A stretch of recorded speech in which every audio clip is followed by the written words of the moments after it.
Racing isn't easy, but experiencing it is.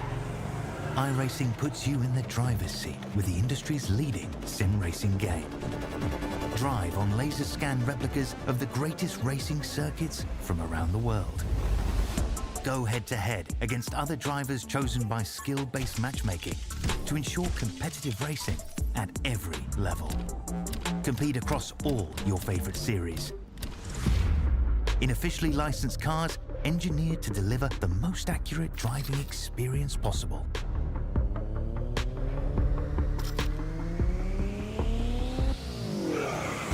Join a race or host your own with players from across the globe. Race against the computer or in a league with friends. Feel the thrill behind the wheel. Visit iRacing.com.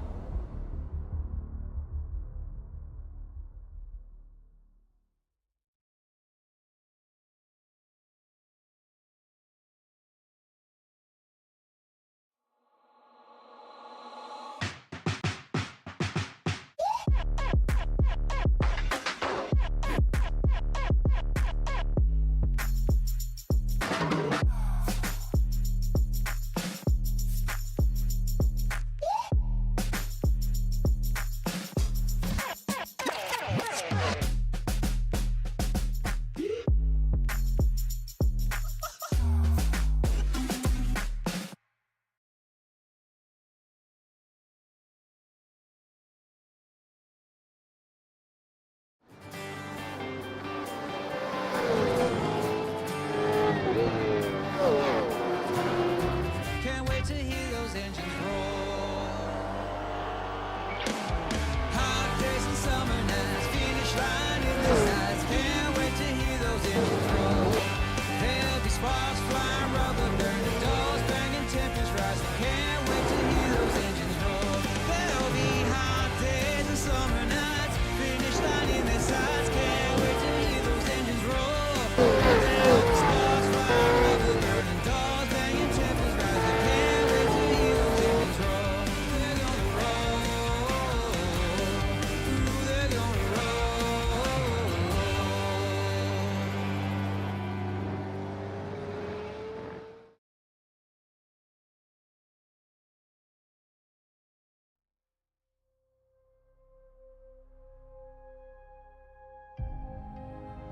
Good evening, good morning, good afternoon, ladies and gentlemen, and welcome back to the Racekraft Simulations V8 Veterans here for round 1 of season 23 out at Sebring Raceway for the Split 2 action. Here this evening, I'm your commentator Hamish Munro, joined this season by the one, the only Brett Fisher of the Albury-Wodonga Karts Club. Brett, great to have you on the show, great to have you here with me as well, and great to have you in for Split 2 this season, having to take the reins from Scotty Gamble. They're big shoes to fill, Brett, but I think you're gonna be up to the task, my friend. What size are they? 13s? Oh, surely, I would say so. I would say they're 13s, surely. Well, g'day everyone. I hope everyone's doing well out there in internet land and all that sort of stuff. Hope we're in for a really good race tonight. The first round at Sebring. It is going to be a cracker, I tell you that now. Strap yourselves in because this is going to be one hell of a ride. Oh, I mean, 300 Ks around the home of the Sebring 12-hour in Gen 3 supercars. It's going to be an immense test for these drivers here this evening as well. You being one of them, Brett. You raced on Thursday night, so we're going to get... Yep. That's one little thing that we're now going to have here on Split 2 is we're actually going to be able to pull the curtain back a couple of times throughout the race and just ask Brett, how's the race going at this point? How's it feeling? What's the vibe like in the car as a part of this grid? Of course, we've previously been able to do this with Scott in comparison of how it was in Split 1, where now we get the live rendition almost of what it is like in the Split 2 field at this current stage of the season. And as pressure starts to build and drivers start to sort of get themselves into preparation mode for this upcoming season, race 1 being an enduro, it's one that a lot of drivers may not necessarily be as prepared as what they may think, because it's a race that you come into, Brett, and it's a little bit similar to racing at Bathurst with the 1000, where you've got to have that little bit of patience into turn 1, lap 1, because it's a long season ahead, it's a long road ahead, it's a long race ahead, and if you can't take that patience into turn 1, just get the hell out of there and just wait until lap 2 to go for a send, surely. I mean, it's it's one of the classic mentalities to have, but it's one that I think is proven time and time again that it works well for drivers because consistency wins championships. And when Logan Barnett won last season, yes, he won the most races, but he was the most consistent driver in the whole field. He only finished outside the top 10 once, comparatively to everybody else. Yeah, well, I mean, look, you're talking about turn one there before, and I'll tell you now, I think every race that I think all of us do, turn one is one of the biggest question marks that land in your mind when you're heading into turn one on any race. What is going to happen? You know, like I always have a slightly reserved. Well, I try to have a slightly reserved, view of that part of the track. What's going to happen, be ready for anything, try and take evasive action if you need to and stuff like that. And when you arrive there and things go astray, you're sort of half prepared, but you never do know what's going to go happen at turn one on any track. Yeah, I think the upside to this circuit is it's quite open in terms of its runoff. You're not too close to walls, but there are sections where it can test you, especially early on in the race and early on in the lap as well. And it's a circuit very similar to the likes of Road America, where it almost feels like 3 different circuits in one. You've got a little bit of everything here. Of course, it starts out on the main straight, and then you run through turn one. You can either run that wide line on entry, then tuck in right on apex, so you can try and run it tight all the way around. But it's about maximizing your speed through that corner, maximizing your exit, so you can run up through 2 and into the braking zone of 3, where you can get quite a good overtaking opportunity for yourself later on in the race. But getting that little run through 2, 3, 4, 5, just keeping the car on its tippy toes, trying to keep it at balance of grip, is one of the toughest things the early part of the circuit. But if you can make it through there cleanly, you set yourself up well for the run round Big Bend at turn 6 and down to arguably the best overtaking opportunity the whole lap at turn 7 at the hairpin. And it's easy to get wrong coming out of the hairpin as well. And just as you're talking about turn 3, 4, and 5, like you're saying, it's quite tight through there, and it's easy to make a small error and get the car slightly out of shape. But if you do get it right, you've got that opportunity coming through the big bend and down to the hairpin. But and also the hairpin, I found a little bit difficult. I couldn't quite get a good shot off that off the hairpin a lot of the times. But yeah, I found that through a multitude of laps I've done here in a whole heap of different car types. But the car type I've probably got the most experience around this place in is a GT3 car, and I've always struggled to get the run out of turn 7. It's a corner that is always just it always phases me. I always make an attempt, and it just, I don't know, you never quite feel on top of the lap when you run through turn 7. But if you can get a good exit, it sets you up well for Fangio at 8, and then in through 9 and up to 10, which is another good overtaking opportunity as well. But it's quite a deceiving corner. You can get up alongside for the turn in at turn 10, but it tightens right on apex. So you've actually got to make sure you've got a wide line on entry, tuck it in tight for the apex, and then try and get a good run up through Collier for turn 11. If you can run well through 12 and 13, you can set yourself up well for them to run down the back straight down through Bishop at 14. But the one section of circuit that I think the driver's going to have to be most cautious of tonight is the run through 15 and then up towards 16 at Le Mans, because the curb of death, which is not numbered on this circuit, right there, that little left-hander on the track map, it will cause absolute havoc all across this race. If you catch that curb wrong, you're going to end up in the wall on the right-hand side of track, which will be the left-hand side of screen when we go racing. I found through Le Mans and through that section of the track that, you could easily, now that with the 3D curbs, you could actually get the inside of the tyre hooked on it. And it was really, really sensitive under brakes and acceleration. So that, like you're saying before, Hamish, that section of the track can prove very, very tricky if you get it wrong. So the line for error or the margin for error is very, very slight. So if you can obviously get that run out of 16 through Le Mans as well, which as you run through there, you want to try and have, again, wide entry, tight run through the corner, set yourself up well for the straight. You maximize that exit and you get right into the toe of the car ahead of you. You can line yourself up for a good move down through Sunset Bend at 17, but drivers are going to have to be cautious of that rear end wanting to slip out on them, trying to ride the slip angle. One of the toughest things, that last corner, but that's how you get the most amount of pace out of the car through that corner, is if you can ride that slip angle, let that car sort of breathe through the corner and just take a nice smooth run through. You set yourself up well at the end of the lap to do it all over again for the next lap by. Of course, 6K is the circuit length, so we started a very Bathurst esque length of circuit, 3.7 miles if you use the old language, 17 turns, open since 1999 for this particular layout. But this race, or this circuit's been used ever since 1950 as well. But we've been able to preview the circuit. The drivers have been able to set themselves up well here tonight. But I think for those who've done the best out of everyone, well, it's those drivers who managed to put their cars in the front row of the grid. Trent Allen, who returns to the series here tonight after missing majority of the races in season 22. He returns and he puts that car straight on pole, backing up the opinion that I have of him, where he's going to be a guy to keep an eye on this season. Jim Caparonis, though, for Southern Cross Racing, puts his car on the front row as well. Could this be the breakout moment for Jim? He's yet to take a Vets win here in Split 2. We'll see if he can get it done here tonight. Chad Viger, Chris Blanchard, they had strong runs last season. They'll line up in behind with Simon Haynes, the kid inside of the top 5. Matt Scholes alongside him. Matt Muggleton returns to the series as well. He'll start at a P7 alongside Dave Arney for your top 8, with Reese DeGoey and Brett Fisher starting inside your top 10. Lorne Mackay. That'd be Damon Fisher. Oh, Damon Fisher. So sorry, Brett. You know what's funny as well? The one joke I was going to make on the little blurb that I put underneath the commentators' names, I was going to have on yours, no, not Damon. And under mine was going to be no, not Will. But I decided to go against that. But yeah, Damon Fisher inside the top 10 for Team AJR. Lorne Mackay returns to the series as well at a P11. He'll start alongside returnee, who didn't race last season, Halil Cesar, for TSM Cooler Master Racing as well inside of the top 12.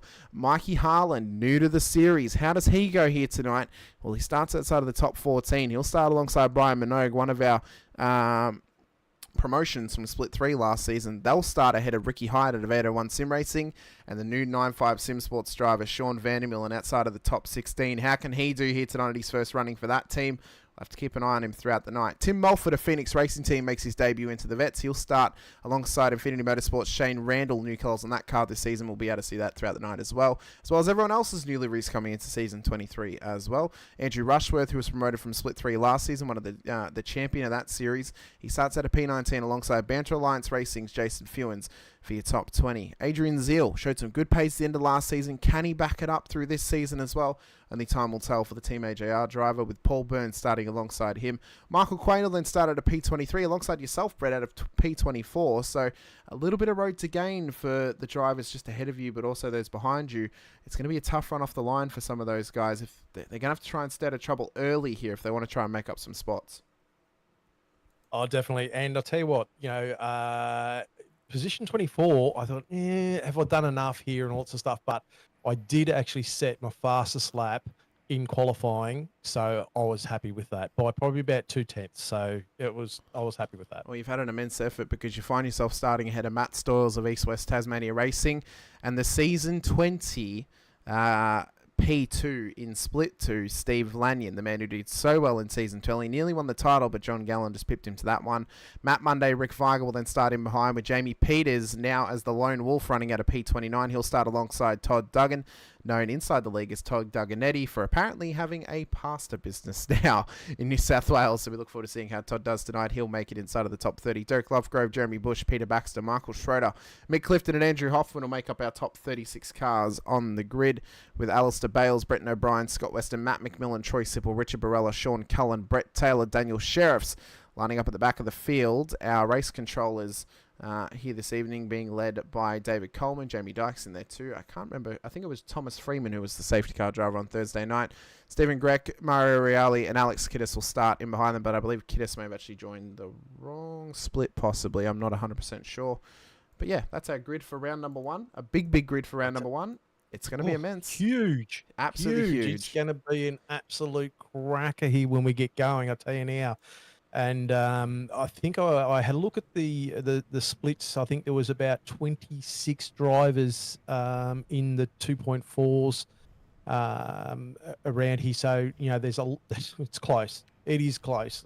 So there's not much in between all these drivers. I think it was about 2 or 3 in the 03s, or it might have been a little bit more than that, if memory serves me correctly. But we are in for one hell of a race. It's going to be an absolute immense affair for round number 1 here at Sebring. We mentioned it's 300k, so it's going to be a long night on the road for these drivers. Compound that with the possibilities of safety cars and stoppages for them if they end up in pit lane, and the night's only going to go on longer and longer. There's Trent Allen, who starts on pole position for Revolution E-Racing. Again, had a big, we touted him quite big last season. I thought, yeah, this guy's definitely going to try and move up to Split 1 season 23, but didn't get a full season together. Wasn't able to race all 10 rounds.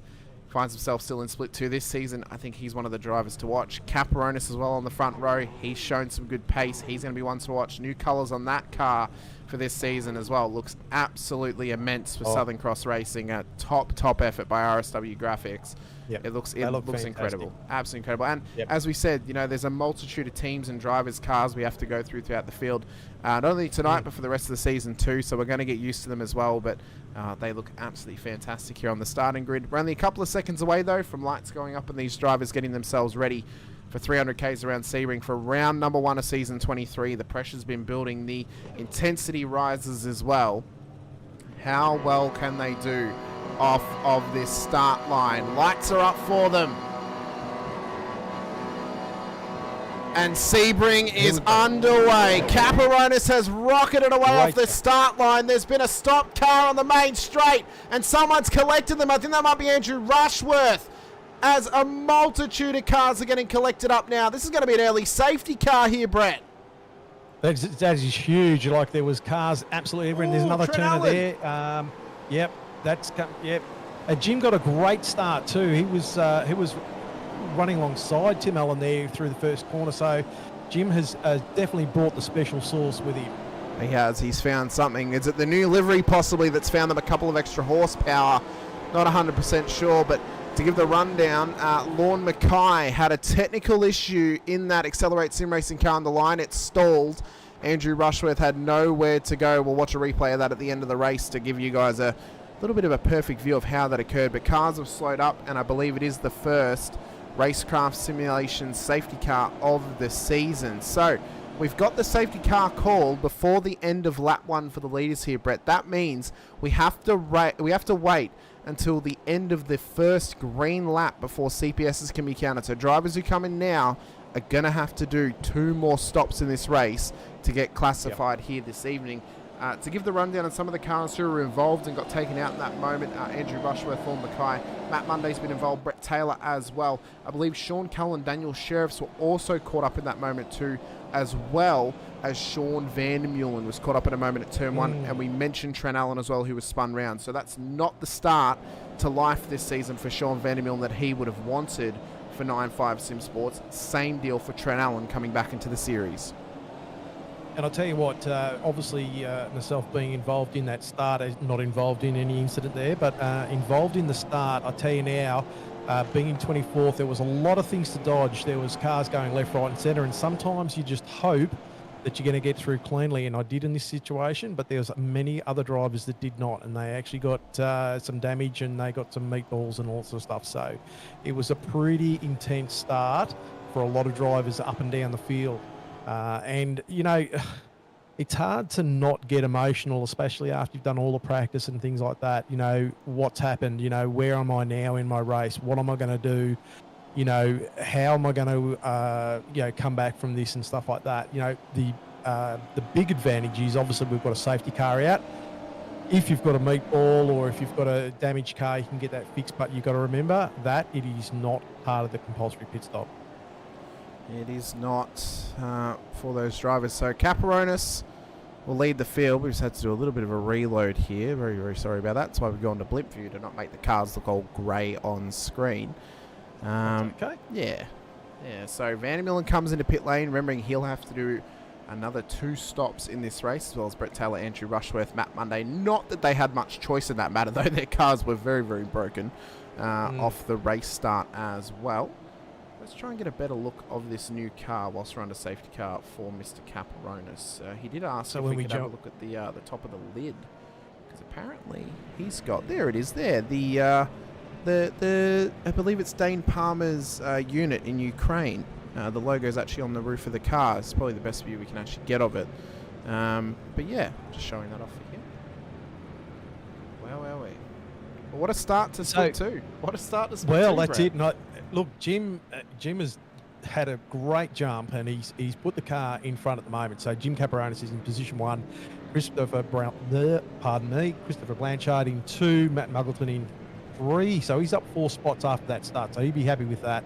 Simon Haynes up 1 spot. Chad Viger down 2 spots in 5th at the moment. Matthew Scholes, he's in 6th. Damon Fisher, my brother, he's up 3, so he'd be happy with that start. Dave Arney in 8th at the moment. Reece DeGoey in 9th, and rounding out the top 10, Brian Minogue, if that is correct. Minogue, that's There right. we go. Thank you very much. Yeah. Look, I do apologise to anyone if I get their enunciations of their names correct. Not the world's most intelligent it's bloke in the okay. world It's as far as okay. spelling and- We had Mr. Gamble for a year, so sorry, Scotty. Yeah, well, that's okay. Yeah. But I just to apologise if I do get people's names incorrect or anything like that. So I will, and I'm quite happy to be corrected as well. Yeah, we're very, very happy to be corrected by drivers out there. Of course, your name is your name. We don't want to mispronounce it. Of course, want to try and pronounce it correctly as well. That's whilst we're under the safety car, which we need to be cautious we don't miss the restart as well. Let's check out some of these new liveries. So we mentioned SCR running that new car this season as well. Matt Muggleton, there's been a slight change to the Old Mate and Sons car. They've got Pagnini Advanced Simulations back on the side of that car this season. Nice, good looking car too. Yeah, it's a good look. Nice and bright. Yeah. Angry Birds have gone from the black and blue to the black and red as well. Yeah, right. There we go. Sorry, I really interrupted you, Brett. What was the point you were about to make before I really interrupted? I don't know. It's gone now, and that's what happens when you get a bit older. Things just disappear out of the back. I'll be honest with you. Even at 26, it happens to me as well. So don't worry. It's not an age thing. I think it's just a brain thing. Well, I've got a right to make it an excuse for me now. So that's all right. But the Phoenix car's looking great too. I mean, look, there's some fantastic liveries out there. All up and down the field too. So the Phoenix car's looking fantastic. AJR cars looking good as always. They're nice looking the same as last season of the AJR cars. Not much different for those ones, but they're a good looking rig. They look good on track. Still not a fan of the chrome, mind you. But I think the base of the car looks fantastic. And I think when we saw it was the retro version that they ran last year, where it was like the matte or like the semi-gloss version. Oh, it looked immense, Brett. Absolutely immense. I loved it. Yeah, I like how it's nice to have just the a little bit broken up too. You need something to sort of break the car up a little bit too. But I mean, that's just, it comes down to personal preferences there as well. That's right. New colours as well on Shane Randall's Infinity Motorsport car as well. They've now got Blackheart designs on the side of that car. For those who watched the end of the Split 3 broadcast, you would have heard me shouting those guys out after Ray took a win at Sebring for Split 3. It's pretty much just my livery design business. So if anyone wants a livery made, shoot me a message and we'll get you sorted. I believe it's the same deal on Mr. Fewen's car this season. It is. Halil Cesar actually has got a new paint, and this might be one of my favourite cars on the grid, Brett. This thing looks incredible. Good. Absolutely incredible. Whoever made this, and I saw who it was, I can't remember now, I do apologise. This thing looks sick. Nice. That looks phenomenal. Absolutely phenomenal. But safety car still rolls around though, so I believe we'll be going green at the end of this lap as drivers are coming through in and out of pit lane. There is a new livery on your team's cars as well, Brett. Yep. Which I believe you made. Is that correct? Yes, correct. Yep. I've been doing the liveries for the last few seasons, so this is my my one. So all the boys have got something a little bit different. Yeah, I did like the reveal video that was done for Shadow Racing. That was very, very cool on the grid of Sebring. That was really sweet. That wasn't easy either to do all that too, because the sort of did it all on a joystick on a game controller. So flying around wasn't real smooth, but anyway, it all what would have been a lot more work, but I think would have been worth it, is if you'd actually somehow transition from last season's liveries to the new liveries whilst you were doing it. Oh yeah. Yep. Yeah, that could have been cool. Hindsight's a wonderful thing, isn't it? Hindsight is a fantastic thing. We mentioned Jamie Peters running as the Lone Wolf this season. Bygone is his Infinity Motorsports car, and Bygone is the number 950 on the side of his car as well. He's now moved over to running number 48 as the Lone Wolf. I believe Jamie made himself this livery. That was one of the reasons why he wanted to run as the Lone Wolf, so he could do his own paint, which very, very fair enough. Looks nice. That looks good. Does the business. Who was that I saw before? I had a new livery Livery. Oh, Accelerate Sim Racing, you got new cars. Actually, they've gone for the white base this season.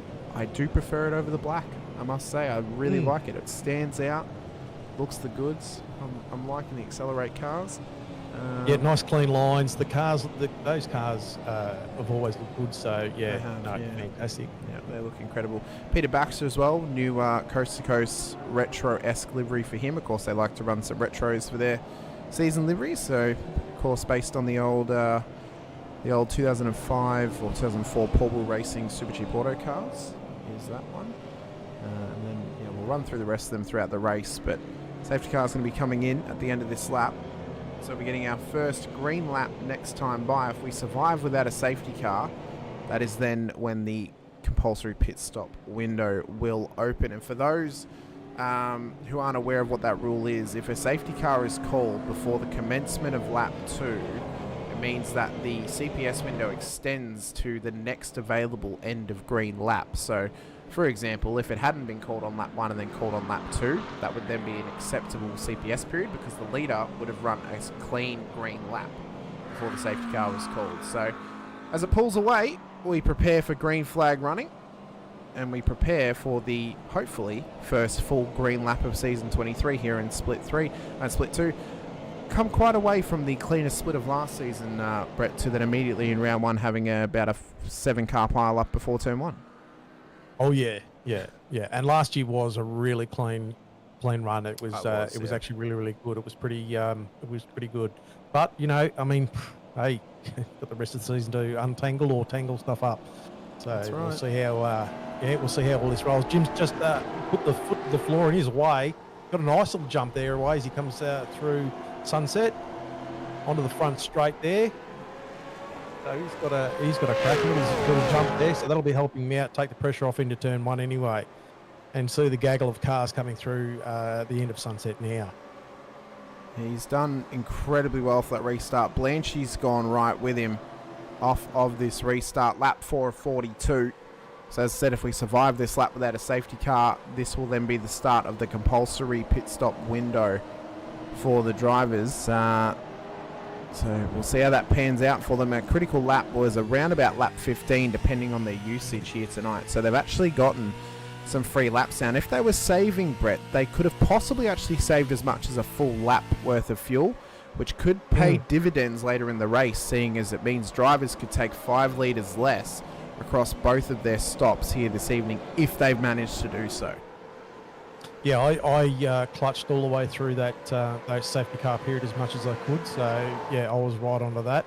We see Blanchard and Muggleton closed right up after that start of Jim, so he hasn't got away too far with that. So the boys are right up on his ginger there. Simon Haynes not too far away either. He's only just shy of a second behind them, so they should actually manage to actually gather that up as long as they keep their noses clean there.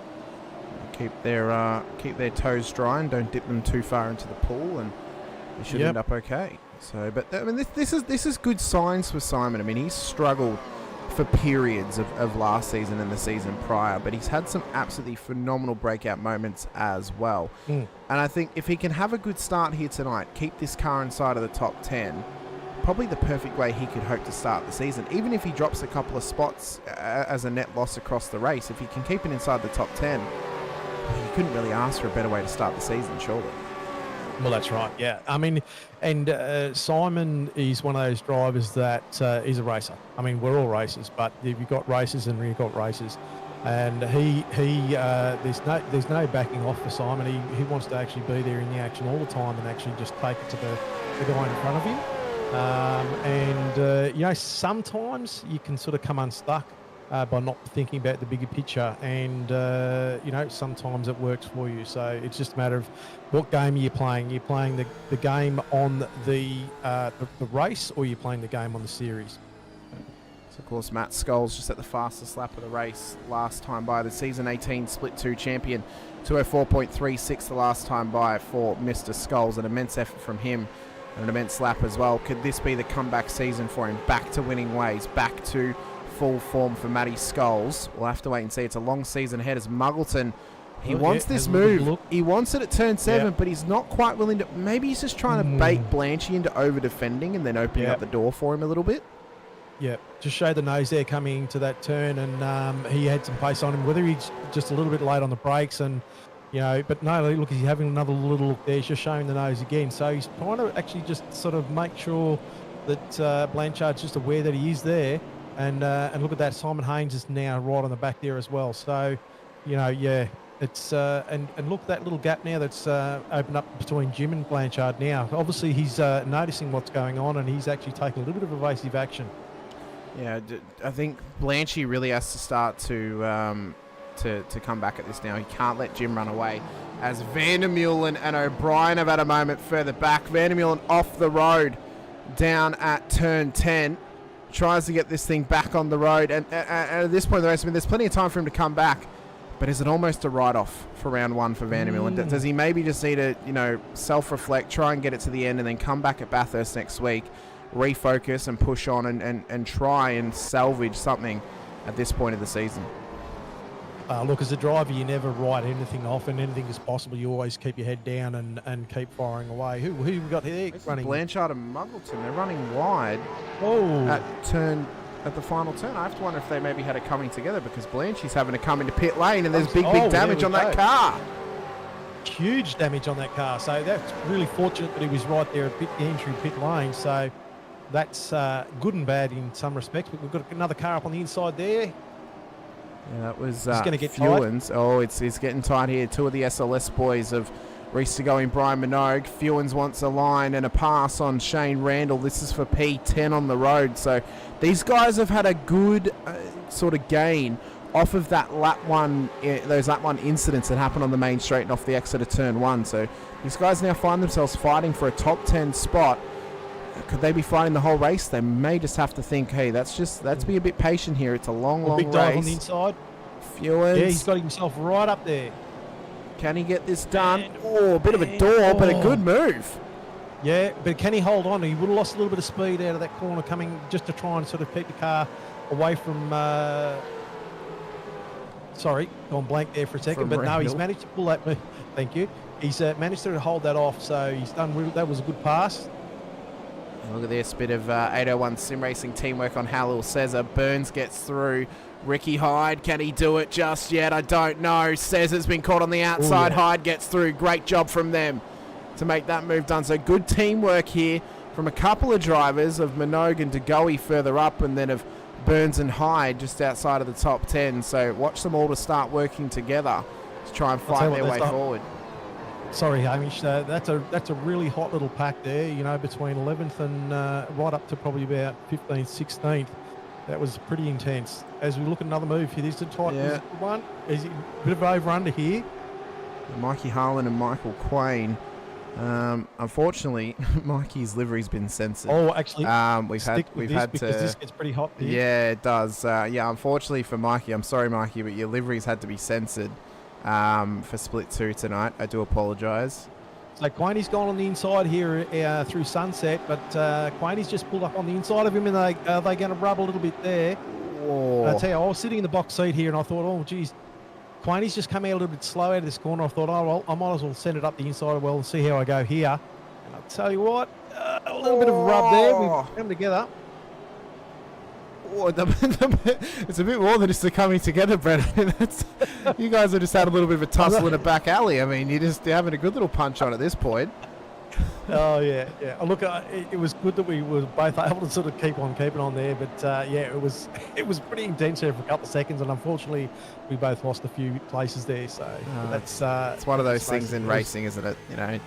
You come together at one point, then you might drop back, but you just got to keep on going. I mean, we're lap 7 of 42. It's still a long, long way to go in this race. We've still got pit stops to happen, possibly more safety cars as well. It's it's one of those things. It's racing. It happens. It is racing. Yep. I'll tell you, a quick shout out to my brother Damon. Now he's in 5th at the moment. He's come up 5 spots. And look, his practice times have been absolutely lightning. He is going really, really well. He just needs to actually start and finish races. He's got it all there. And I'll tell you what, he has been in split 1, I think 2 seasons ago, and he could be a split 1 driver. He just needs to be able to sort of a little bit of wobbling there from Reese. But he just needs to be able to complete races, and I think he'll start and really kick some goals. So this has been a big loss now for Reese. I think there might have been some contact that's actually dropped him far few down the field. Now just ahead of Matt McMillan. A bit of a swap-up of colours on that WKMP Sim Sports car this season. That almost looks like Baldock's been in the paint booth. Made that all blue for him. So.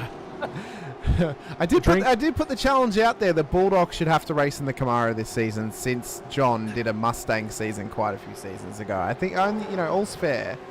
I think it's time for Baldock to try it in the General Motors section of things as Minot comes into pit lane as well. So a couple of first pit stops here, very early pit stops though, Brett. I mean, this place can chew tyres at the best of times.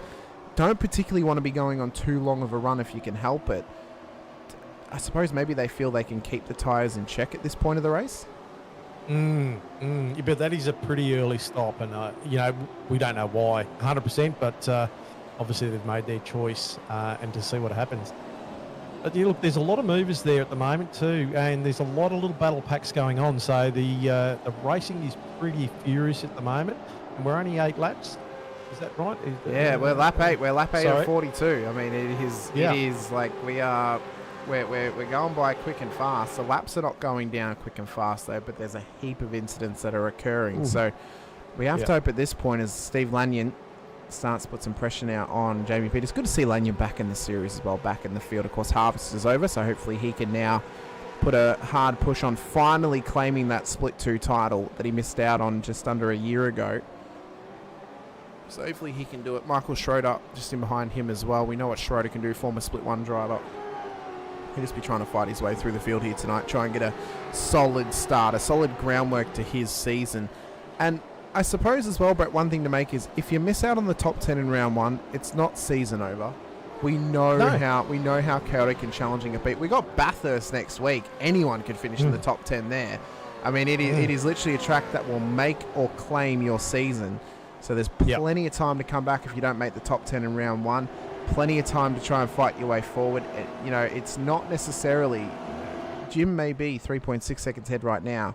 It's not necessarily going to be like Logan Barnett last season, winning 7 races out of the season and nearly claiming the title prior to the final round. I mean, it's not always going to be like that. I think compounded with that as well, the fact that there's been no demotions from Split 1 to come in.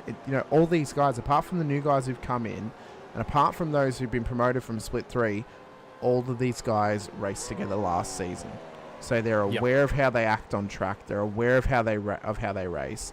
And I think as well, the more you race with the same crowd, the more used to it you get, but the better the racing gets as well, because you all have an understanding of how everyone races and how everyone drives and defends and attacks. So I think it's a bonus for this season at least. There's been none of those demotions, because I think it's actually going to give us an absolutely cracking season where it's almost a season 22.2. This is almost 2.0 of last season. We've lost some drivers, but we've gained a couple. But the majority of the field is the exact same as last season, and I'm all here for it. Yeah, definitely. And the thing is, like you touched before, is that you know who you're driving around, and you sort of get to know how they drive and things like that. But also there's a few newies in the mix as well, so we've got to figure out where they sit amongst it as well, and see what they're like as a racer and everything like that. And a little bit of a lock up there. Ooh, that was from Halil Cesar. Yeah. Very lucky not to collect them. Needs to be careful though. Does not want to be susceptible to the debutant Mikey Harland. No. And I tell you what, if Mikey can move forward tonight, get himself a good solid run. I mean, he's already inside the top 12. This guy's going to be hot property. He is going to be hot property. Yeah. Like, he's already showing he's got some pace, he's got some abilities, and he's running out there on his own. So if he could get a team around him, the sky could be the limit for this guy. And I don't know, just touching on Jim Caperonis is, I don't know what he's done, but I'll tell you what, he has just gone from strength to strength in the last couple of series. He is just, he's turned the grill on full. And he's cooking at the moment. I think he's finally sort of come back from possibly some of those feelings of being demoted from Split 1.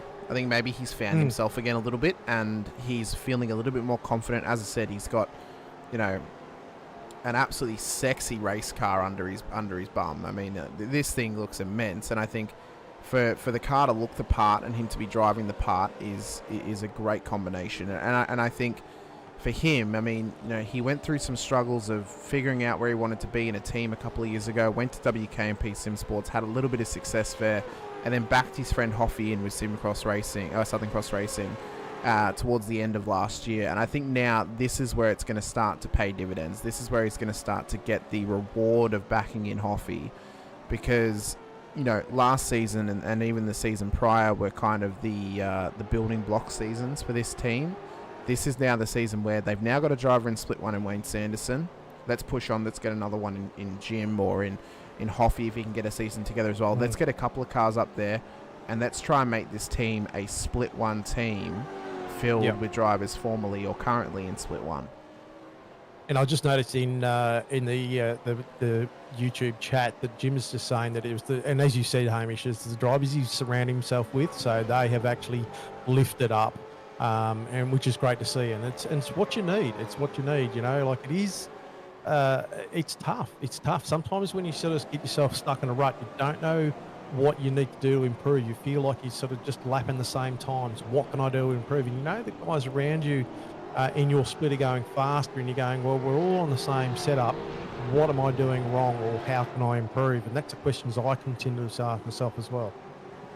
So we've got a nice little battle starting to form here. This is just inside of the top 25. This is between the likes of Matt McMillan, who's now got that job done over Mario Reale, as well as Bretton O'Brien, Scott Weston, and Matty Monday as well. Great to see Matty back in the Split 2 field here tonight. Unfortunately, though, his teammate Scotty Rattler, Mr. Van Loon, not out in the field. So we've got a lone fish in the pond tonight, not a little school of fish with a couple of them. It's Monday running his own race and just trying to fight his way forward. O'Brien as well. Great to see him back up from Split 3 in that Evolution Racing team car. So these guys really putting the fight into the midfield of Scott Weston and Mario Reale, as Weston is trying to line up a move at the final corner. He's not quite had the run. This could really start to heat up for us, Brett. Yeah. And I'll tell you what, I was going to say that before in the intro, that I love that Allman straight coming into Sunset and having so many different lines coming onto the front straight. It's really, really good. You can actually, you know, take different lines and you can get different outcomes. You can get more speed, less speed. You know, all of them will get very close there. But that is a fantastic section of track. I really, really enjoyed coming around there.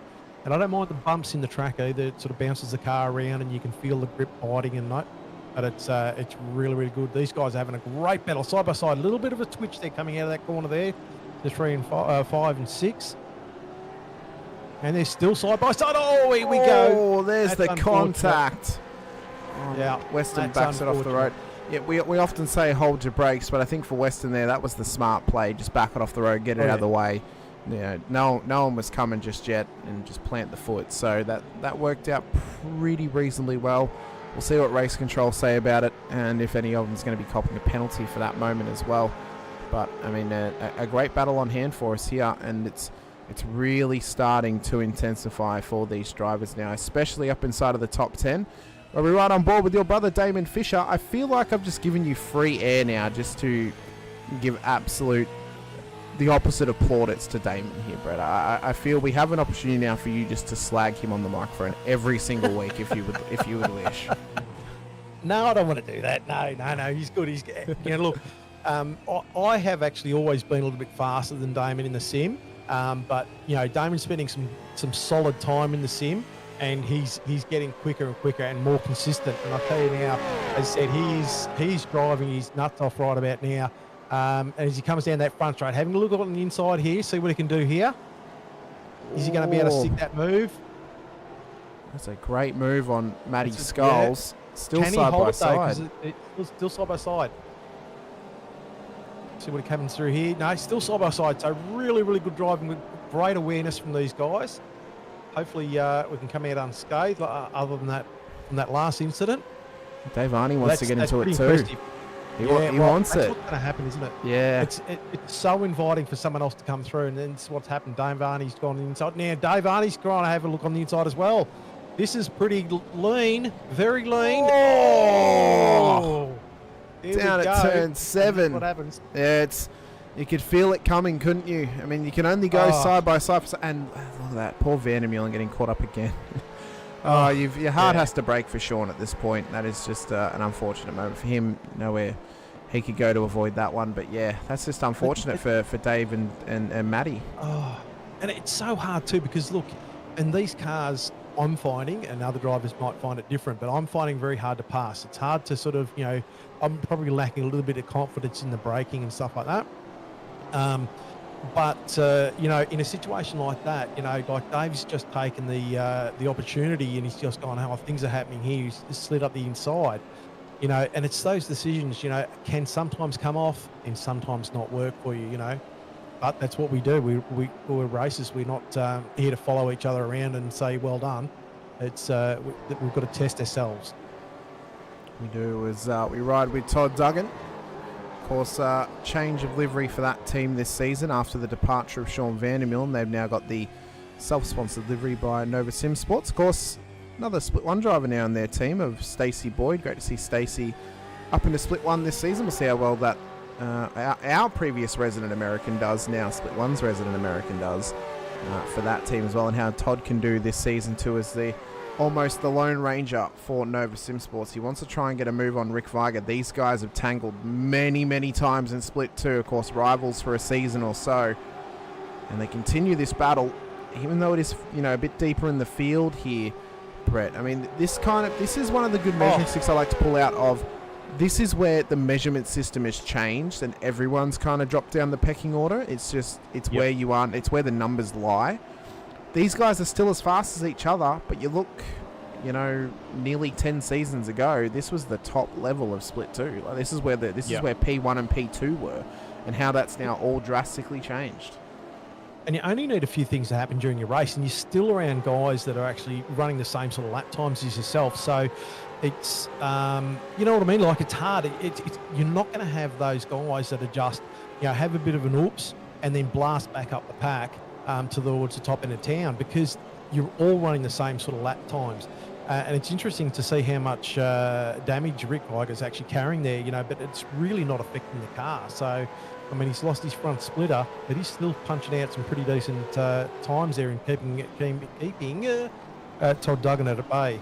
Yeah, I think that comes down to the fact these cars have got pretty much no aero. They've got a wing, but it doesn't really give much downforce per se. I think a loss of a rear wing or a loss of a front splitter, it takes a lot less away from the car than what it did, say, in the Gen 2 car. I think it's, these are a lot more, almost ground effects heavy than more so than straight up aero. And it comes down to, as I said, how well can you ride the slip angle of the rear of the car, and how willing are you to push the car as well. And I think that's where the lap times come from, and that's where the pace comes from as well. So just look a little bit further back in the field. We've got your teammate Sean Cullum having a battle here with Shawnee, Alistair Bales and Brett O'Brien. So O'Brien's kind of drawn himself back in the field a little bit now. Mr. Monday's with him as well, but this battle looks to heat up. Mr. Bales, has he now finally fixed his window banner? I think he possibly has. I'm not sure. Poor old Sean, sorry to cut you off there. That's Hamish, okay. Did he sort it out? I'm not sure. We'll find out when he gets to the end of the straight. But poor old... Doesn't look like it. No. Might need to contact a certain livery designer who can help you put banners on cars, Mr. Bales. A shameless plug. I will shamelessly plug myself more than an electrician. I will. Unbelievable. Yep, I will do it all week, every day of the week if I could. Oh. And just a quick one on Shauna. He unfortunately got caught up in that first lap incident, so he was sort of off. Didn't get off to a great start.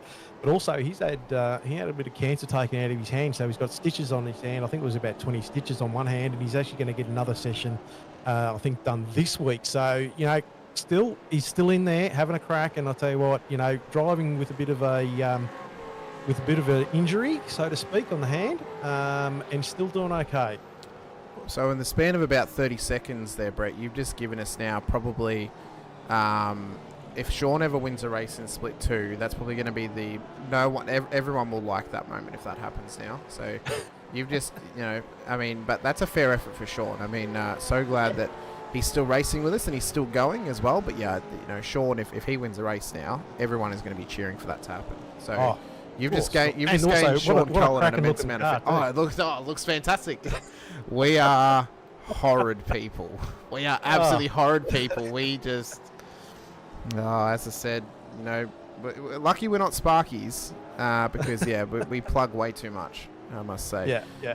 Tim Mulford of Phoenix Racing Team. I'm used to calling action of these cars, but not in vets. The first time I get to see these cars out on track, of course, run by Laz Leonage and his young son Rehan, who is many, many years away from being able to race in vets. Of course, he's only 15. It amazes me how fast Rehan is at his very, very young age. But we'll see how well Tim can do this season, and if he can put it up trumps and get himself a win under his belt for this team, as Mr. Scholes wants to run around the inside at Lamont. Job done for him, but Mulford wants to come back at him.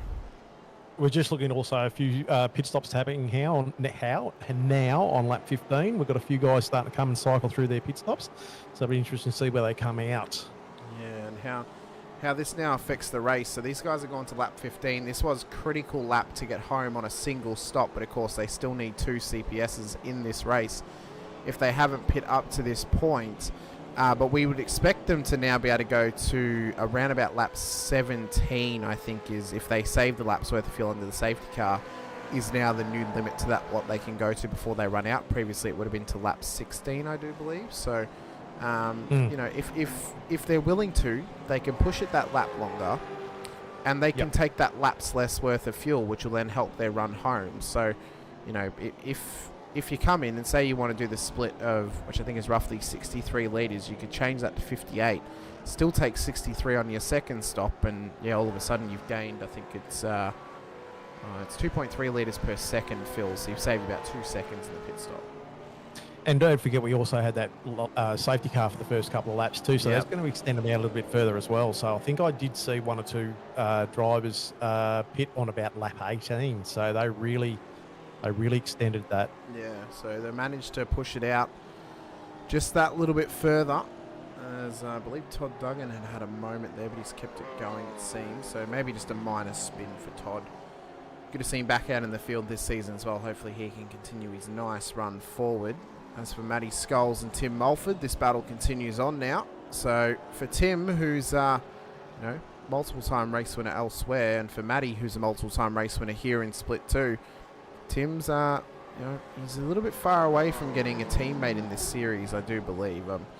I think from the drivers that I know of in Phoenix Racing Team, and if Laz is watching, please correct me, Laz, I think the only one who's probably close enough to 40 who still races the supercar might be Steve Vella, quite possibly. So, I think Phoenix, and the same with TTR, they're going to be the kind of teams that'll be filling the vets grid probably in about 3 or 5 years' time, once all those drivers are of age for this series. Think about how intense it's going to be in Split 1 of vets, Brett, when we've got the likes of Madison Down and James Scott and Dylan Rudd of age to be able to race in this series. I mean, it would be absolutely incredible. But bloody young whippersnappers. Quite a long while away. I think James Scott is actually of ages with me, so it'd be the same time I could race vets. So still a fair while away as Mikey Harland. And if I'm still racing by then, I'll be there'll be 10 splits of vets by that point, I'm sure. I mean, hands full of arthritis and all that sort of stuff. Be lucky to hold a bloody wheel. We'll have the age championships up to above 90 by then.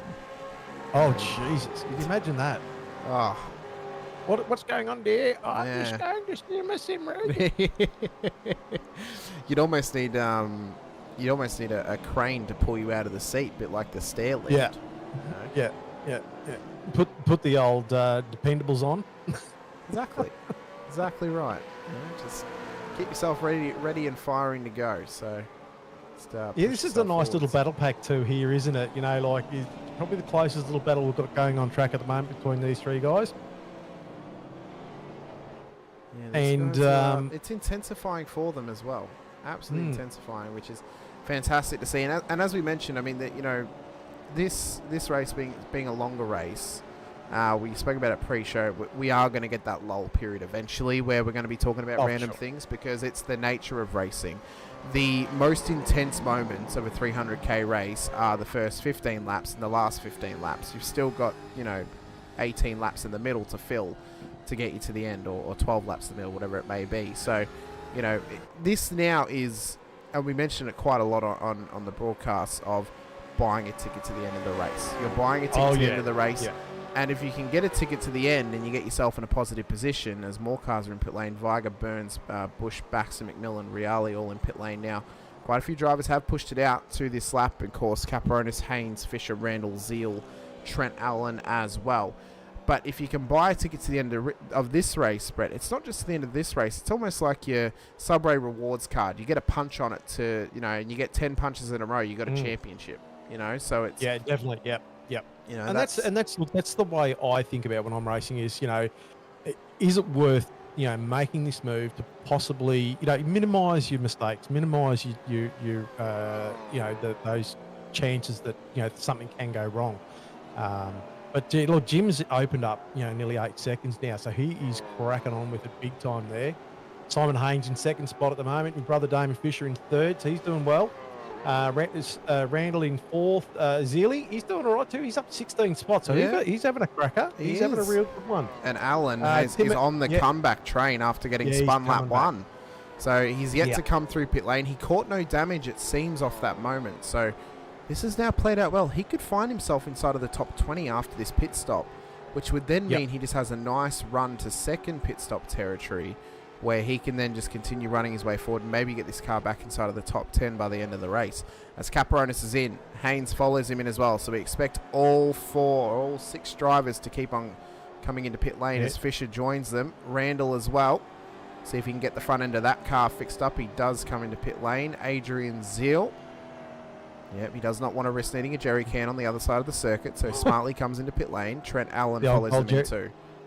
The old gold jerry can himself. Yeah, the old gold jerry can. Brett O'Brien, who pitted on lap 1 under that safety car. We'd expect he'd be able to now go an extra lap at this point of the race. Alistair Bales pitted on lap 2, so of course he still needs 2 stops as well. The first of the drivers who have completed a compulsory pit stop outside of that top 6 is Chad Viger, so he's currently provisional P2 on the road, seeing as Bales still needs those 2 stops. O'Brien the same. Caperonis has come back out though in the lead ahead of Brett O'Brien by about 3 seconds. So that initial lead that Jim had gotten himself has paid off very, very well here, Brett, because it means now he can push on. He can extend this gap over Chad Viger, which is now out to 7.4 seconds. And if he just keeps running a clean race, keeps running his race, we could be calling Jim a race winner by the end of the night. It would be his first in vets if he were to do so. I wonder whether he's going to celebrate with the chubby bun. Oh, he'd have to, surely. He'd have to. He's probably out there now putting the chips on or something like that, or buttering the buns. The issue that we then face is we don't give the race winner the Chubby Buns Burgers award unless they win the final round of the season. Then they are eligible. So if he does win, and it's his first win, he's not eligible for his own award.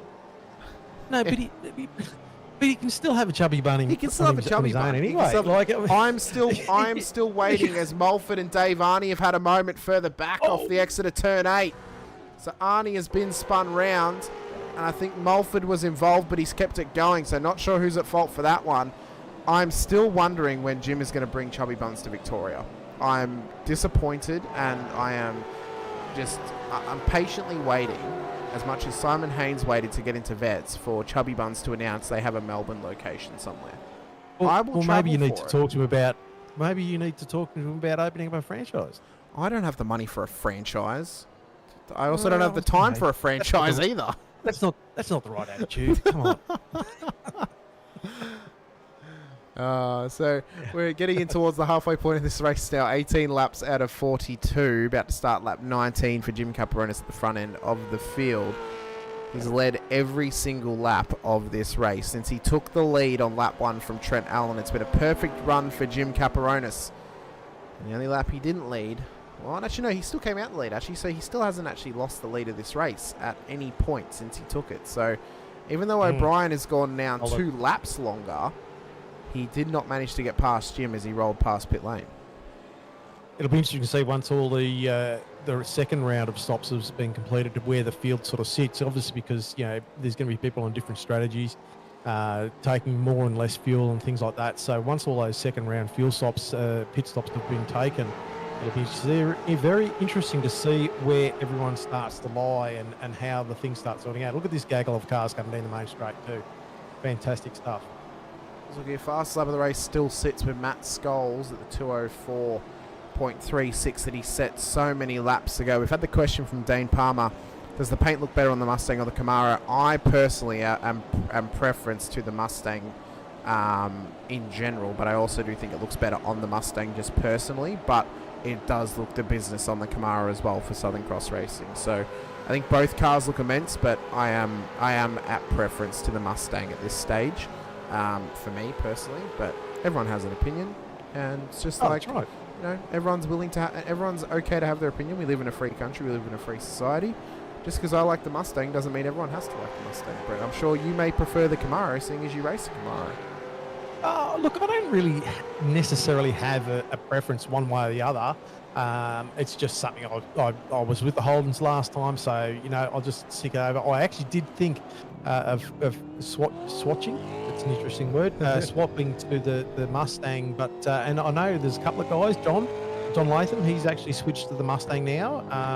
So there's a couple of people actually flip-flop, and they're running a new car. So, I mean, look, sometimes change is good a holiday, isn't it? Yeah, I think so. I think it's, you know, it's opportune, you know, for some drivers out there. I mean, prior to last season, I assumed those who raced in the Mustang in my team were just going to stay in the Mustang. Only one of them did, and it was Mr. Randall. Everyone else who previously raced the Mustang and only bought one car went to the Camaro. So I had egg on my face because the first livery I made was the Mustang. A Mustang's done, so the majority of you got your car now. Now I just got to do the Camaro for the select few. It's like, oh, no. The majority wants a Camaro. And I'm like, you've got to be kidding me. You've got to be kidding me. So did I make the mistake this time when I redesigned the cars? No, I did not. I made a Mustang. And then when I decided I was going to change the Infinity Broadcasting car, I first made it on a Camaro because I knew that who I wanted to give it to, and I'm like, no, they don't drive Mustang, so I don't need to bother making it. So, you know, live and you learn. Oh, yeah, that's right. Yeah, you do. So at this point of the race, pit stops have been completed for majority of the drivers. Now, again, there are some who pitted on lap 2 or lap 1 and still need another stop, those being Brent O'Brien, who's going to have to do 3 stops. But the beauty of it is his 2 stops that he can now do are going to be a lot shorter than those who've already previously come in. The same can be said for Alistair Bales, who pit on lap 2, and for Tim Mulford, who came in on lap 2 as well. But those are the drivers now that we need to keep an eye on throughout this race, because if they don't come in twice more, well, they're going to get disqualified, and then the 300Ks would have been for nothing, unfortunately. Yeah, that's going to change things up a little bit. It will indeed. So it's the sound not in line with the video. It should be in line with the video, Jim. Some cameras may have a separate track microphone. They might be in a different spot. I'm not sure, but sounds fine for me, at least on my end. So hopefully it's sounding fine on the YouTube as well. But, I mean, you know, halfway through the race now, Brett, I mean, you're getting into your rhythm at this point of the race. What's the thought process inside of the car? I mean, is it you're just trying to cut laps and get to your next stop, make up some positions when you can, or is it you're trying to push on at this point? Don't crash, yeah. Don't crash. So, look, at this point of the race, you know, like, so we're 21 laps in. We've done our first pit stop. We've probably made a couple of errors. You know, we're trying to sort of preserve the tyres. Just drive conservatively. I find, look, everyone's different, but I tend to sort of go into a little bit of conservative mode as I'm driving. You know, like, I want to get to the end of the race, because I know that if I destroy my race early or wipe myself out, you know, it's hard to come back from. So, you know, I started in 24th. You know, my goals for any race is to sort of try and finish in the top half at least. You know, like, I'm a realist. I know where my time's at. You know, like, I'm not the fastest guy out there. So I want to sort of, you know, slowly improve if I can. If I can get anything above that, you know, go to the top 15, top 10, happy days. You know, that's great. But this stage is, you know, I'm trying to sort of feel what the car's doing. make myself aware of the changes the car's going through as instead of getting light on fuel and things like that. Try and also, while I'm out there, learn from drivers around me that are a little bit faster or whatever. Is there a better line to take and things like that? You know, just trying to sort of slowly improve as the race goes on. Yeah, there's all those sort of things that go through your head, you know, and especially if you're right up on someone, you know, are you going to be able to make a move on them? Can you, you know, are you going to force yourself into an error? You know, yeah. So there's all those sort of things going through your mind. But I think the long term for me is that I want to, you know, I want to celebrate a decent championship at the end of the day, not just one race. Yeah, I think if you can put a complete championship together, more so than possibly having, you know, one good race and 9 mediocre other ones, I think that's, again, where you can build upon a championship or you can build upon a season. And if your aim's to get into the top half of the split, I mean, the first tick of the box should be make every single race. Because if you can make every single race, you're already doing more than what some drivers are able to do. Because not everyone can race every week. So it means that there is natural digression in their position in the standings. So if you can make all 10 races, you're ticking boxes already. If you can have clean runs in the majority of those races, you're also having, you know, a positive run as well. I think you'll be, you know, it's quite interesting that someone can finish, say, P20 every single round. They won't end up P20 in the championship. They'll end up like up towards the top 10 because they've had a consistent championship. They've always got points. They've, you know, you take into consideration, did they get any penalties? You could maybe say on average every driver gets maybe 5 penalty points per season. Give or take 5 points, I mean, it's still a pretty decent run.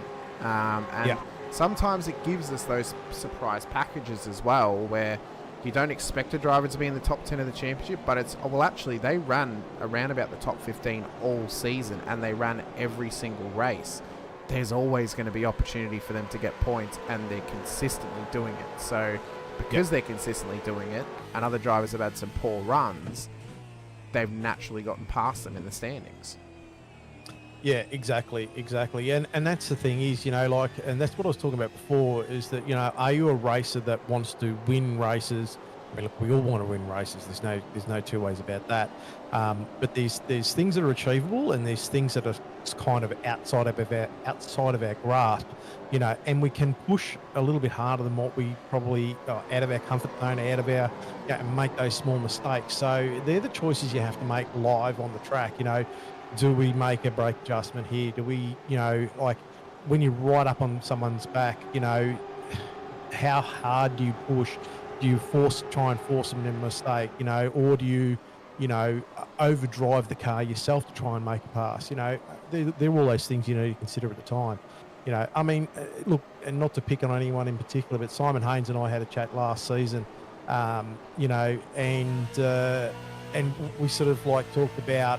And Simon said to me, don't quote me, this is not verbatim, but you know, like, he likes to attack. He wants to be up there. He wants to sort of get those positions. So he will push, but sometimes he comes unstuck because of that. You know, and that is the result of, you know, slightly making a mistake or overdriving the car or whatever. He's a quick driver. You know, there's a lot of quick drivers out there, but like we were saying before, is that can you make that decision which will affect the rest of your championship, you know? And that's not a dig on Simon. Simon's a fast driver, you know?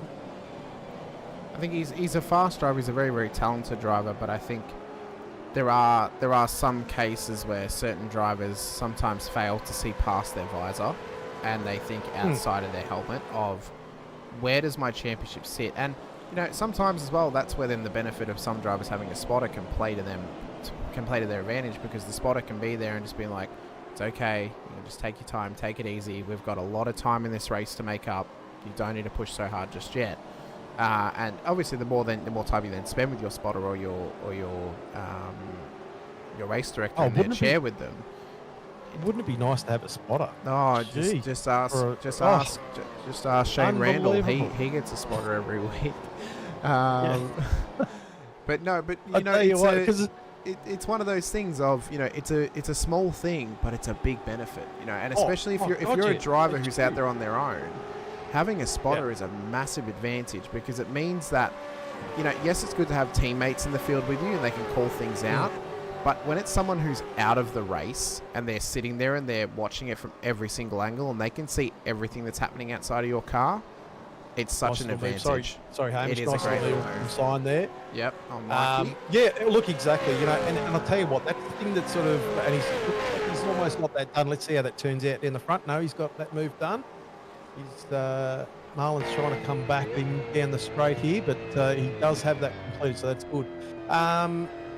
Yeah, look, I mean, and it's those things that sort of, I struggle with sometimes too, is that, you're trying to say, okay, we've had a safety car that's going to throw my fuel out. You calculate blah blah blah blah blah.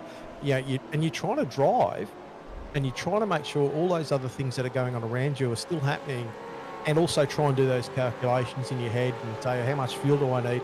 And quite invariably, I always end up putting more fuel than I need, which is a good thing. I have done that. I think I've made that bugger up once or twice. Where I've short filled myself, but those sort of things are really, really hard to actually do on the fly, And I know my brother, that's one of the things he struggles with, is just getting his pit stops right. And I think that's where, like if he actually had a spotter to help him with all that, we've got a spinner. Yeah, it's Jace Fewens further back, and I think he may have had contact with Chris Blanchard possibly. Just quickly call that one out. But, I mean, looking at this battle pack, I'll be surprised that it's happened. There's about 5 cars separated by less by maybe a second and a half at this point on the road. Michael Quain, be careful. Quain, yep. Oh. Yeah, this is really starting to get intense now. It's a great little battle pack here. It's Jamie Peters continues on. I thought he might have been dropping time. He was dropping a little bit of pace there, but he's kept it going, which is good to see from the lone wolf entry of Jamie Peters. But yeah, I mean, there's a multitude of drivers, and I've been very critical of some drivers' decisions in the past, and they've proven me wrong as well, and I'm happy to admit that, because it means that there's improvement. It means that there is that willingness to improve, but also willingness to prove people wrong as well. Bit of door-to-door. Blanchie wants it 3 wide down towards turn 17. Is he going to do boys, it? Let's go. Oh, it is on. I mean, we're at the halfway point. They're battling like it's the final lap. Quaney and Lanyon through 17. Lanyon, job done. Oh, but it's not over just yet, Brett. It is not over just yet. Not over until the fat lady sings. No, it is not. They're going to keep this thing going all the way to the end. Blanchard and Quain. As Minogue, Cesar, Zeal, Arnie come into pit lane. Lanyon still under assault from Quain. That he keeps the position. Blanchie's had to back out of it. Nice. Allen wants a piece of the pie as well, as he wants the inside line on Blanchard. Blanchard's going to park the car in the middle of the road, block any opportunity for the ARTT Revolution e-racing car to get past. But this is the sort of battling that you get in the mid-pack. It's, they're scrapping for any little position that they can. I mean, it's only, 2 points per position, but they're 2 more points you're getting over the other drivers in the field as they continue to battle. Tim Allen was up the front. So he wants to get back up there. He wants to sort of, get back to where he was if he can, and so he's pushing hard. Oh, we've seen a little wiggle there from Quain. And then Tim Allen's come out, unfortunate off that one. Jamie Peters, who we kept an eye on before, is into the wall. I don't think he's tired. I think he may have been turning that wheel back on. We know he's had some wheel issues in the past. Let's see if this thing gets out of the wall. But there is nothing more frustrating than a hardware failure. Yeah, I don't think he's going anywhere. I think he's parked it. Because I have just noticed as well, coming out of pit lane, the Racecraft Simulations safety car is back on track. So watch the whole field to come into pit lane. But now the issue is, Brett, we mentioned those drivers earlier who pitted on lap 1. The likes of Alistair Bales, who comes into pit lane, and Tim Mulford. They still need one more stop after this because they hadn't completed their first CPS prior to this safety car. So this is now a big issue. I think for them now, to get anything out of this race, they almost have to fill it up to the end and then wait until the second last lap of this race just to build any gap they can and then just come in for one tyre just to put the car up on the jacks. Yeah, and at this point, Jim Caparonis, get yourself back here. You know, you can't have all that 10 seconds in front of everybody. You need to be back here with the rest of us. Enough on your lonesome there, but no, I mean, look, he had a cracking lead over that, and so Jim would be at the moment he'd be going, oh, you know, like, why couldn't you just let me sort of keep on going where I was? But I'll tell you what, this is going to liven the field up again. It's going to level the playing field. Yeah, everyone's in pits, getting all their stops done, and this is going to be a big reset, and we're going to see things lighten up again. We will indeed. So we're going to take this opportunity, though, being that we're at the halfway point of the broadcast and the safety car has been called. We're going to take this time to give thanks to Racecraft Simulations for coming on board and continuing their support of the V8 Veterans this season by giving them some love through an ad break here for the Split 2 show. Don't go anywhere. We'll be back very, very soon. Enjoy these messages from Racecraft Simulations.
Great to be back, ladies and gentlemen. A big thank you there to Racecraft Simulations for continuing to support the veterans. If you're in the WA or Perth area, be sure to head over to 16 Grogan Road, Perth Airport.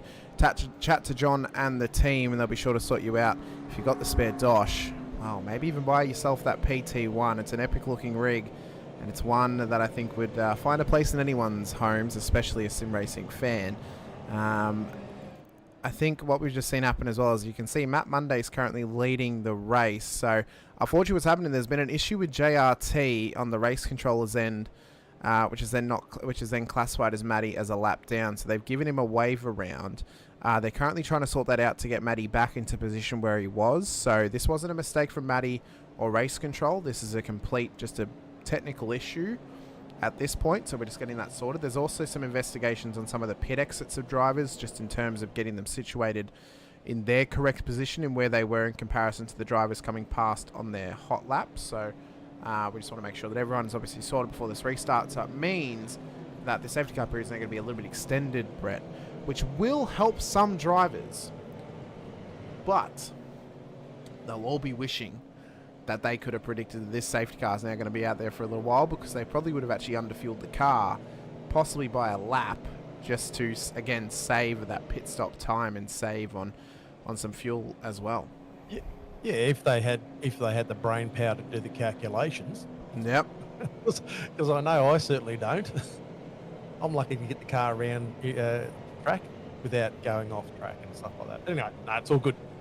But that's part of racing, and I think what I was talking about before too is that you know, there's things that you need to improve on and develop to get better in your racing career and stuff like that, and that's a part of it. You know, understanding the pit stops, understanding the refueling, how to save fuel, and things like that. And each of us are good at certain things, but we can also get better at other things. And I know for myself, that's one thing that I need to get better at, is probably a bit of fuel calculation and knowing. I mean, just when you see some of these split one guys who, you know, they've got like 0.5 of a litre as they cross the start finish line, or having to slightly fuel save for the last lap and stuff like that, you know, those guys have got it pretty much on the money. But I think I finished with about 5 litres left in the tank, which wasn't too bad, I guess, but you know, that's time in the pits that you can save. Yeah, I think being that it is a longer lap, there's a lot more opportunity to save that fuel. Plus, as well, there's probably no elevation changes here, being that the circuit is built on an old Air Force field, or an old airport. So there's no elevation changes at all. The only elevation this track gets is whenever SpaceX decides to launch a rocket during the Sebring 12 hour. That's about as close as we get to anything elevated, but possibly some heart rates as well. But I think for the reason this track you can save fuel around, again, you're not having to drive this thing up or downhill, where with Bathurst, for example, next week, it's pretty hard to save fuel driving up the hill. It's easier to save going down the hill, but you never really get that consistent save that you can get around here. It's also easy here to run, you know, on the clutch into corners at this track, because it's not too difficult to get the car actually slowed up. It's more or less how well does it grip up through corners. So it's easier to clutch around this place. It's easier to, you know, obviously under safety car, just run it in 6th gear and save the fuel naturally, as Matty's just pulled over to let the fuel pass. So he'll slot back into his position now that we've got that issue sorted out. And then we'll get ready to go green very, very shortly. So at this stage, I mean, for Jim and his mentality at this point, I think for him, he's just got to keep doing what he was doing. I mean, he was running a perfect race. You don't need to change anything up. Maybe change when you actually go green at the final corner. Maybe go a little bit later or a little bit earlier just to catch some of those drivers out. That way, then you can set yourself up well to build an initial gap, get yourself out of the tow range. So by the time you get around to the back straight, there's no one there that can really hook up on the back of you, and you can just continue to drive away. And I think that's now what needs to be the plan for Jim going into this next stage of the race, because realistically we're coming into the second half. It's the final act, and if he'll be hoping and praying we don't get another safety car, because that will mean again he can build that gap, keep himself from being under pressure, and then push on and get himself a race win to start out the season, which I think everyone can admit perfect way to start your season is with a race win. I mean, there's no better feeling. And look, Jim would be sort of damn it, I had that big 10-second gap and all sorts of stuff. But like you said before, is that, he's in front at the moment. Now, he's in the box seat. The other thing that would be going through Jim's mind at the moment too would be, I did pull a gap on the guys behind me before. So, you've got that in the back of your mind going, well, I can do it again. But knowing the fact that when we do go racing again, you get that intense moment where all things are going to break loose, all hell's going to break loose, and, people are going to try and pass and lots of stuff. So if you can survive that first half a lap, resettle yourself, get yourself focused again, you're quick, you're going to pull a gap on the field, so it's only at this point, my mind is thinking that it's if I was in Jim's spot, it's mine to lose. If I make a mistake, I've got it there. I know what I have to do. I just have to actually just put it into play. And for the people behind, they're going to be going, okay, well, on the restart, we need to try and make sure we're there. We need to try and put our feet in the right position to sort of make a move if there's a mistake that happens. Yeah, and I think as well, I mean, you know, you want to try and set yourself up for this restart period. And if you can maximise this restart, if you're in Jim's shoes, I mean, you pretty much got a fail-safe of you get to decide when to go. All the pressure's on Chad, because Chad has to be able to go with him. And Chad has to be able to follow him. The pressure's then on Simon as well, because if he picks when Jim goes, he can't go past Chad until the control line. So majority of the pressure at this stage is on Chad, because if he fails to get the start perfect, he's going to have Simon hot on his heels ready to pass him. He's going to have Alistair there, who's a non-contender at this point because he needs another pit stop. But they've got the likes of Ricky Hyde and Paul Burns who will work together, as well as Matt Scholl. So all three of the 801 sim racing cars inside of the top 10. You got Brian Minogue, who's a former race winner in Split 2. You got Damien Fisher, who we know has got some pace. And then you got Tim Mulford as well. We know Mulford's got pace, but again, he's in the same boat as Bales. He needs that second CPS. So then you look a little bit further down. You got Randall, you got Zeal, you got Cesar, former Split 1 driver. Randall's a former Split 1 driver. O'Brien, oh so long ago, was a Split 1 driver.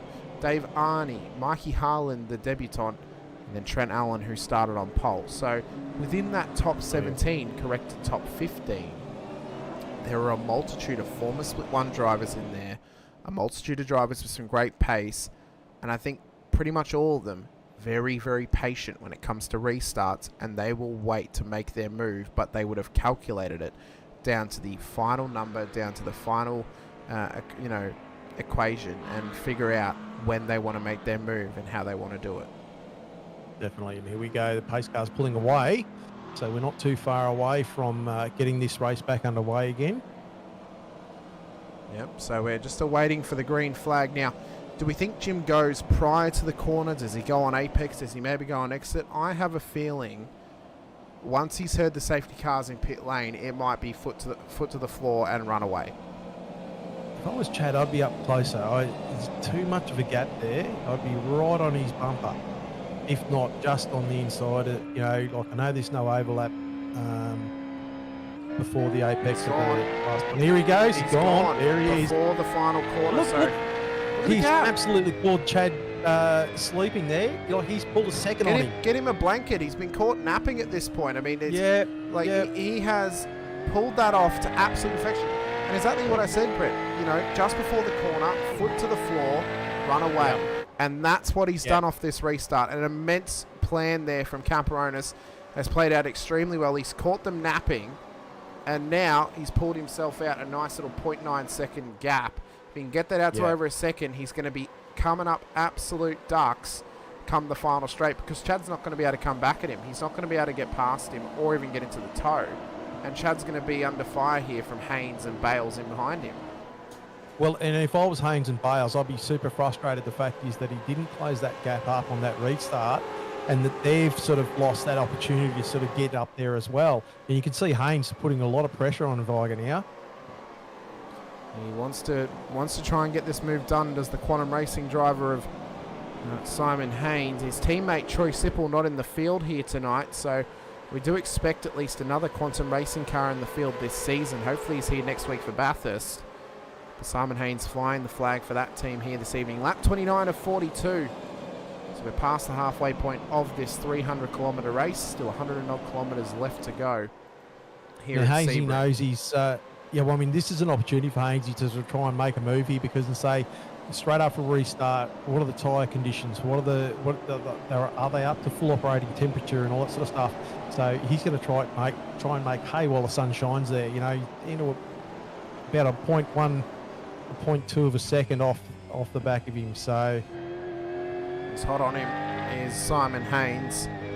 He wants to get this job done as soon as he possibly can over Chad Viger, just to try and chase down Jim Caparonis. Now, Jim hasn't gained any more than that 0.9 of a second that he had at the start of the lap there, Brett. So Chad's done well just to hold pace with him. But in behind him, he's got Simon Haynes putting about as much pressure as a back alley Chinese masseuse at the moment. He is finding all the nooks and crannies, all the little knots in the back of Chad Viger. And pretty soon he's going to be able to break away past him and chase down Jim. You weren't prepared for that one, were you? Was it the back alley part or just the Chinese masseuse part? Just my mind went into a weird place then. But I knew it would. I'll be honest with you. I knew it would. And even though it is an M rating, We still like innuendo because innuendo Oh, yeah. is, it's not visible. It's not visible. Chad just had a light, He did. a slight He had front a lock little up there, lock-up. so Hainsey would have seen that. Now Hainsey would be going, okay, he's locked up a little bit there. Here's another opportunity, and he's 0.2 of a second, so he's right on his ginger. He's there ready to attack if there's any more mistakes made.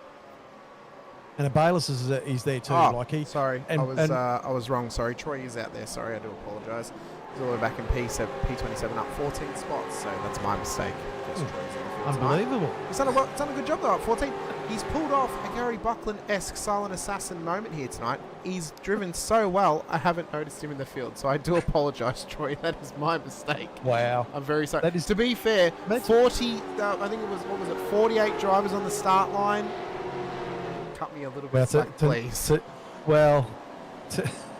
To not to be even considered that you're on the track and you were on the track as a driver, you'd be totally offended there. Sorry, Hamish. I'm so sorry, Troy. I'm so sorry. I promise you a Christmas card at the end of the year. I do apologise. But actually, Troy's actually having a good run, and he's just in front of Reese to go and just in behind Steve Lanyon. So he's actually in a SLS sandwich here. We'll give Troy some screen time, seeing as I completely forgot that he was in the field. Yeah, go Troy. So very sorry, Troy. Very, very sorry. You are in the field. Can I just see positions gained, Hamish? Is that possible? Because I think Paul Burns is, Paul Burns and Bayless up 33, so they've had a cracking run so far. They are. Bales does need that pit stop though, so he will give up some positions when he does come in. But Burns up 16. I mean, that's a fantastic effort. O'Brien there, up 24 as well after being through pit lane 3 times, so that's worked out well as a good comeback. McMillan up 20, Clifton up 16.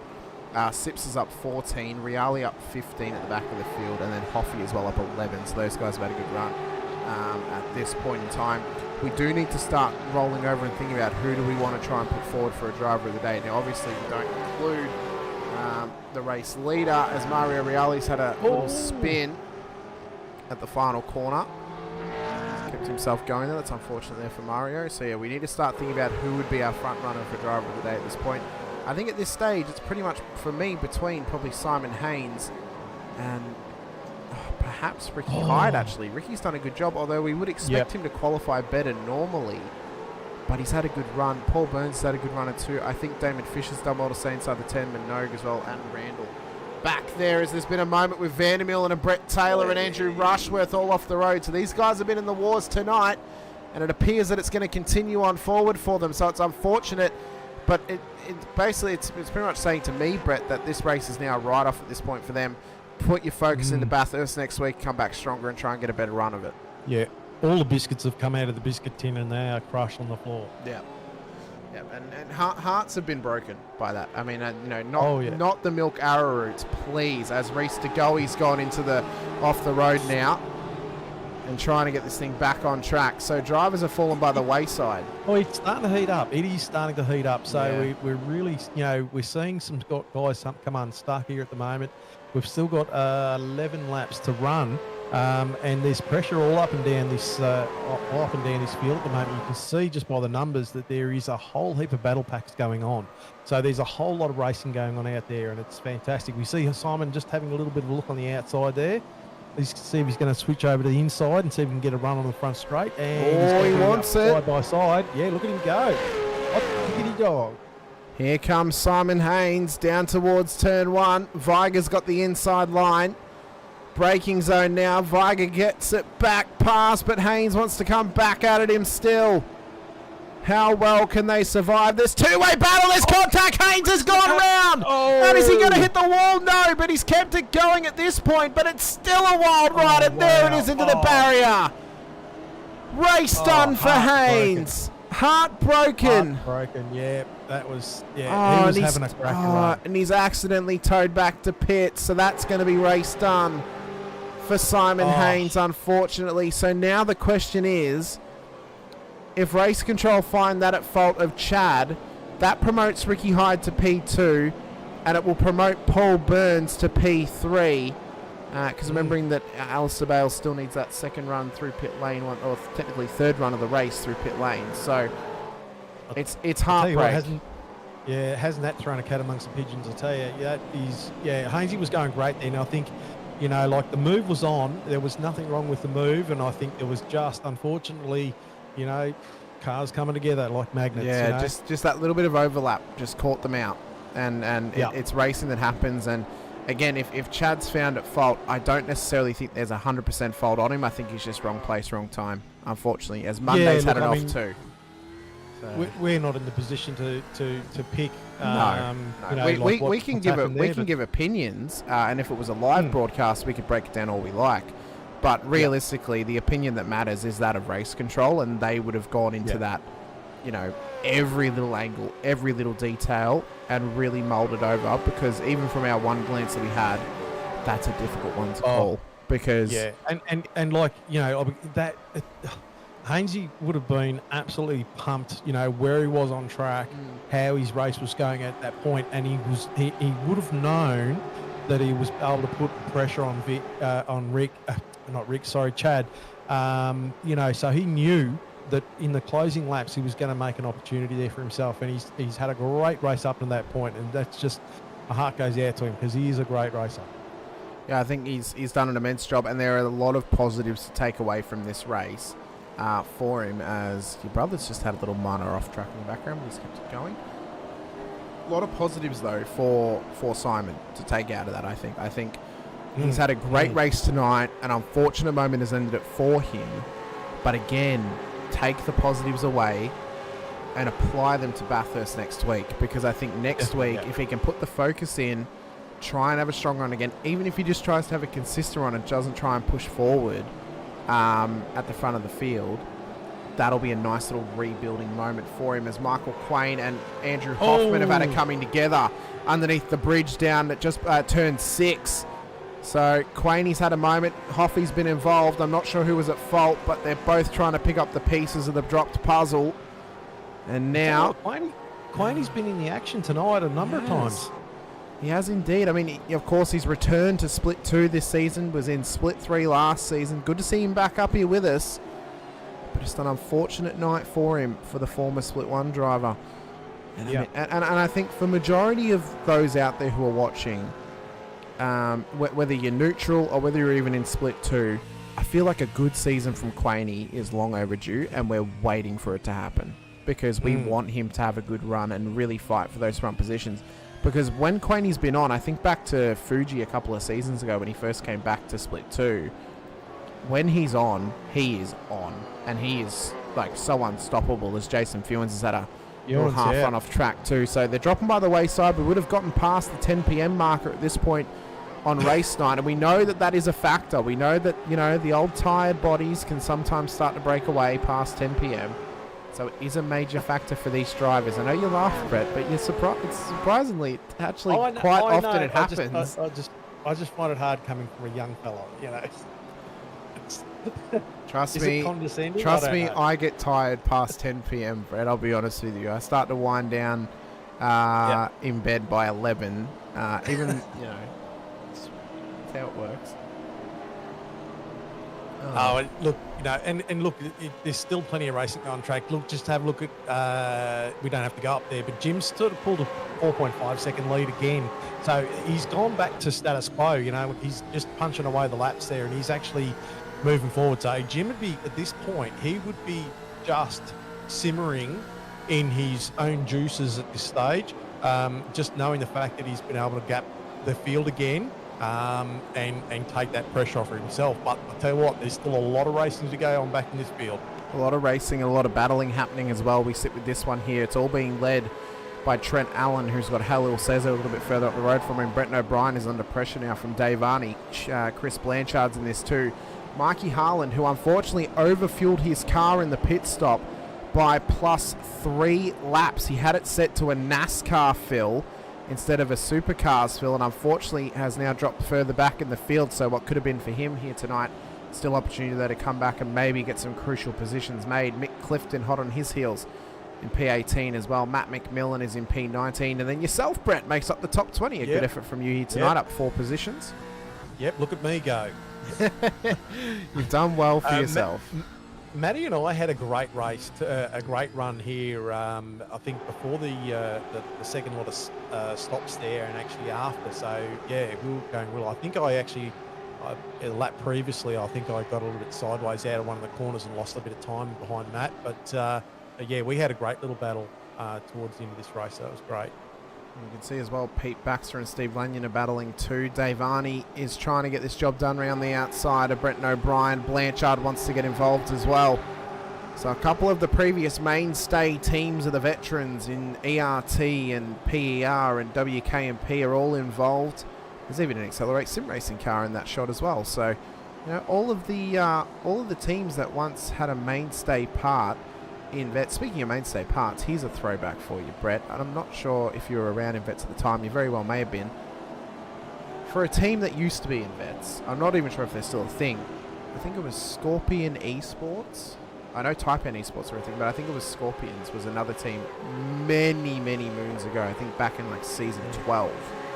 I haven't been with the Vets that long. No, there's a deep cut for anyone who has been around that long. Who remembers the racing team Scorpions? I can't remember what their exact team name was, as I wasn't broadcasting at the time. But yes, there's a little deep cut for you from the history of the Vets. Holden putting a bit of pressure on Dave Arney there too. So that was a nice little run there he had. He's had to back out of it though. Clifton sitting in the box seat behind him as well. He wants to try and find a move inside line for Harlan, not quite close enough. Manages to sit with them as well as Clifton's still with him. O'Brien with a little bit of a blinking issue here. We've got 7 laps to go when we cross the line for Jim Caparonis at the front of the field with a 5-second lead in hand over Chad Viger at this stage.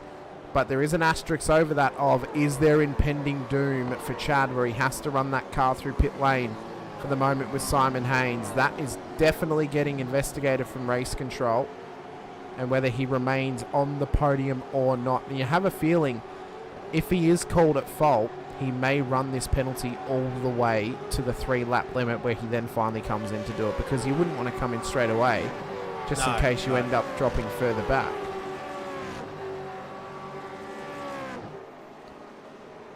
So the field just slowly spreading out a little bit here. We've got a couple of challenges going here left and right, but the field's sort of just having little packs spread out now.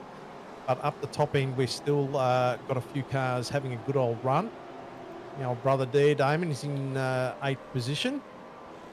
He's got Tim Mulford in behind, so remembering as well, Tim still needs another stop. He's yet to do that, so I have a feeling he either thinks he's okay or he is running until the second last lap, and then that's when he's going to come in and do that final pit stop. Because if you know you need one more, you're wanting the field to literally spread as far as it can, just to save some of the loss that you may face when you come into pit lane. So if you're in this position and you know that you need one more CPS, you may as well run it to lap 41 and then come into pit lane, because at least then, if anything happens in between time, you're not giving up too much time, and you're also not actually putting yourself in a dangerous position. Correct. A little bit of a lock up there from someone. Yeah, we've got Skulls here ahead of Minogue. There's been a great run tonight from those 801 sim racing cars of Burns, Skulls and Hyde, all inside of the top 10. Is it a return to form for this team possibly now? We saw some glimpses of hope last season with Burns and Hyde getting some top 10, Skulls as well on some weeks. And I have a feeling if this whole team is switched on this season, Brett, they are going to be so tough to beat, because it's a scary prospect of Ricky Hyde, Paul Burns and Matt Skulls at full firing pace, because we know the stats, we know how good they are. All 3 of them previous Split 1 drivers. Skulls was one of the most dominant champions of his time back in season 18. You put all 3 of them together, it's immense. It is absolutely immense how good this team is. And that's one of the things you see out on track, isn't it?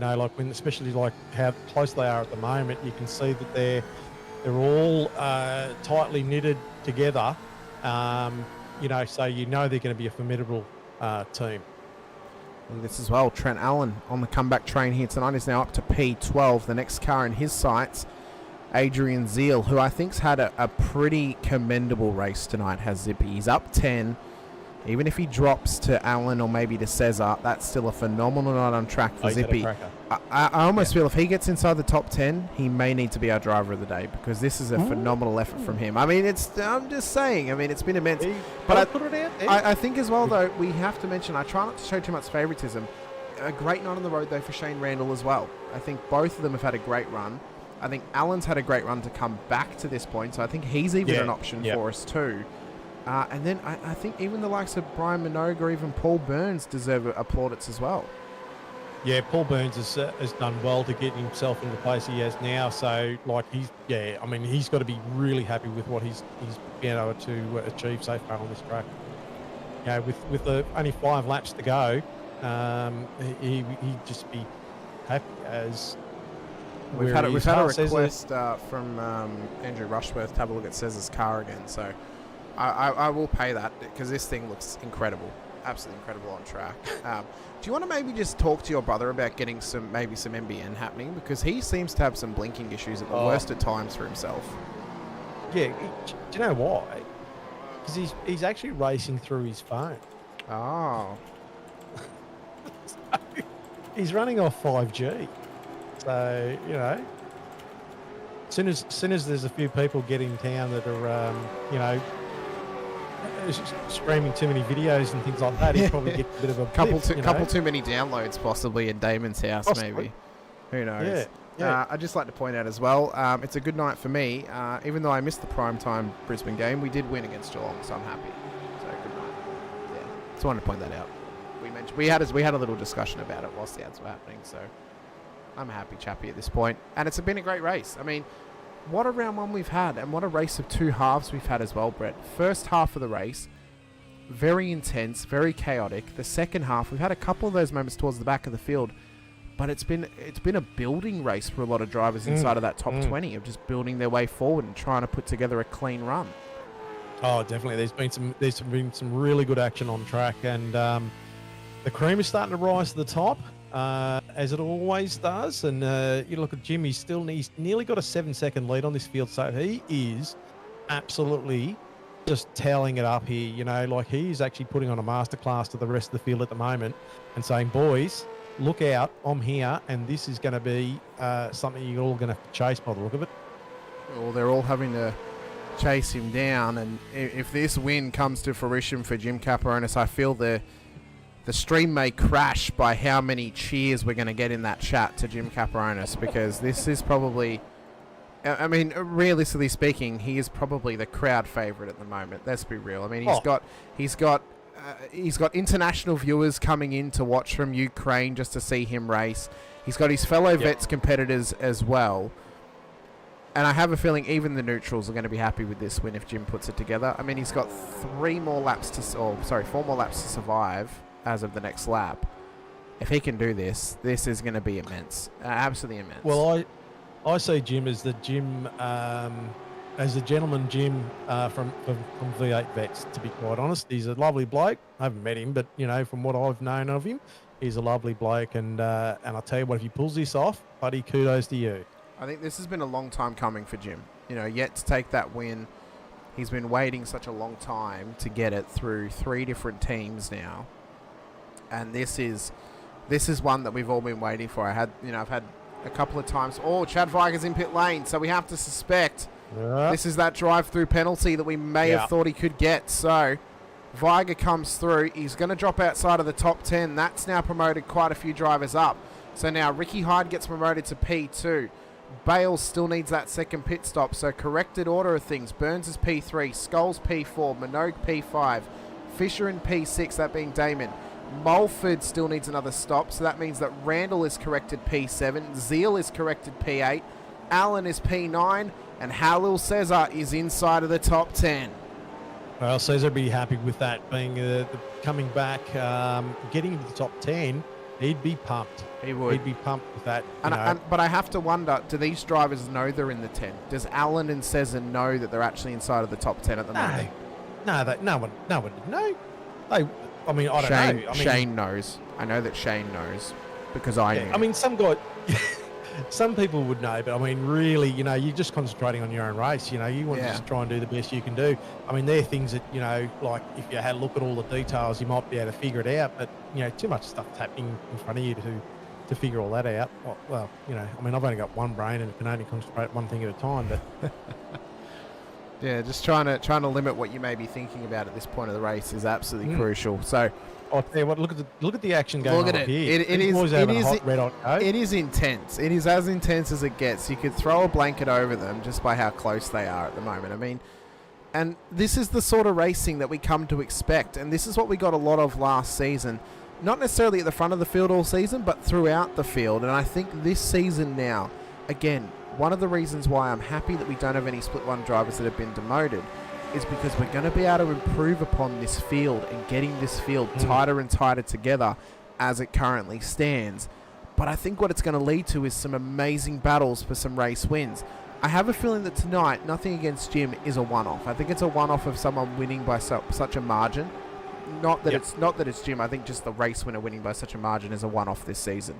I think we're going to have some races which are going to go down to the absolute wire, late safety cars, late moments that could occur, and I think it's going to be one of the all-time best seasons we've ever had. I think on par with season 20, season 21, even season 17. I think this is going to go down as one of the all-time greats, and I think we're going to be in for a close championship.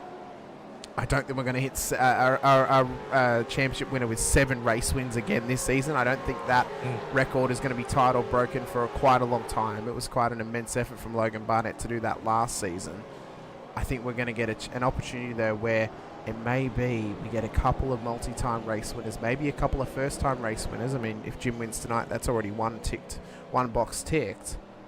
But we may get into a scenario where we have, a Ricky Hyde winning one week, a Burns winning another, a Trent Allen or whoever it may be.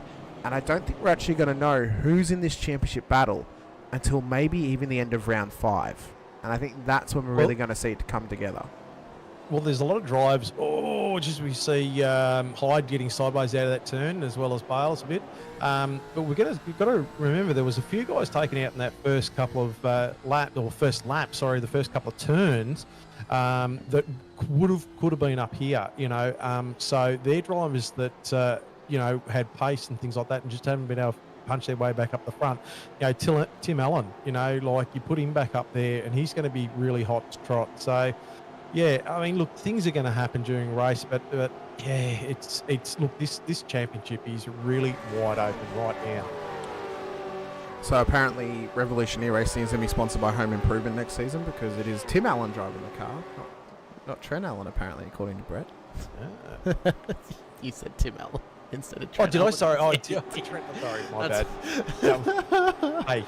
Mistakes are going to be made. It and happens. It's not the first time, and it's not going to be the last. I think I've actually commentated a whole battle once where I thought Rick Viger was Chad Viger, and then I was told it was me, and I'm like, oh, I'm very, very sorry. So it happens. It happens to the best of us. Yeah. It's okay. Hey, I don't even know where I got that from, but anyway. Stephen, I love it when people prove me wrong because it means that they're doing better than what I thought they could, and it means that they're doing a great job. That's what I hope for. I want everyone to prove me wrong. I do. I don't. For a sim racer, based on my opinion of how well someone could do, I don't want to be proven right. I want to be proven wrong. I want someone to do better than what I predict them to do. If Jim's going to go on and win every single race this season, fantastic. Happy days. That is immense. Absolutely Chubby immense. buns for everyone. Yeah, chubby buns for everyone at that point as well. No. I know, Andrew. I know. I'm just saying. I love it when people prove me wrong because again, it means you're doing a great job. If you can prove a commentator or an opinionist wrong, we're all human. If you can prove an opinionist or a commentator wrong, you're doing the right thing, and that's what we expect. It's for drivers to do the right thing and do well. Jim's got to be thinking about what's happening at the moment because he's now 8 seconds out, and is he on his final lap yet? He's got one to go. One to go when he crosses the line. He's coming up to the white line, so the penultimate lap. He has got to be pumping himself right up as he comes onto this last lap very shortly. And it's, as I said before, it's his race to lose. It is. He's had an absolute cracker. He has indeed, but look at this gaggle of cars still battling all the way to the end. You got some lap traffic and Sean Cullen in there that could spice things up as he gets out of the way of them. But you've got the likes of, oh, hang on, Brenton O'Brien's just had a moment. He's off the track down at Lamar Corner. That's not where you want to be, Brenton. Gets it going again. Oh, it's a shame for him. Mikey Harlan now under pressure, though, so the debutante feeling the pressure. This down is towards huge. turn 17. Big dive on the inside of Blanchard. Oh, that was as audacious as it gets. That was... Oh, my God. Rubbing door handles. Rubbing door handles. I mean, they... Have a look at... Oh, my God. White flag. Final lap of the race for these drivers. And a final lap of 300 Ks to be finished out here this evening. Who's going to get the chocolates between any of them? At the moment, the smart money's on Caparonis at 8.2 seconds ahead of Ricky Hyde. Alistair Bales has not come into pit lane, so he's going to get disqualified from the race. It means that Paul Burns is going to be P3. Tim Mulford has also failed to come into pit lane for a second CPS. It means that Randall and Allen and Zeal are all going to get promoted, as well as Cesar inside of the top 10. So now for Damon Fisher, he's feeling pressure, which is a non-existent pressure. He's feeling pressure from Mulford, which he doesn't need to feel pressure from. Allen, though, wants the move on Randall. He wants a late dive up the inside. Oh, contact's made. They both go round. They need to be careful of the oncoming traffic. Here comes Zeal and Cesar. Splits the gap. Zeal wants to take the move. Adrian Zeal is now corrected. P7 on the road. Cesar's P8. Allen's decided to give it up as replication for letting Randall stay ahead of him. So now the top 10 has been completely flipped on its head. But for Jim Caparonis, a night of immensities, a night of celebrations. And it looks to be for the first time a night on the top step. Well, not yet. He hasn't crossed the finish line, but I'll tell you what, he's but he's close. He's close. He's only got one corner to go, and I'll tell you what, he has got to be absolutely wrapped with this run. He has put it all together. The special sauce has risen to the top. It has indeed. And he has done. What a moment for Jim Caparonis. You, sir, are a race winner in the V8 Veterans. Ricky Hyde crosses the line P2. Paul Burns will cross the line P4, but will get promoted to the podium as Alistair Bales gets disqualified. Skulls inside of your top 5, as well as Minogue. Damon Fisher in P6. Mulford will get disqualified, which means that Cesar is P7. Zeal in P8.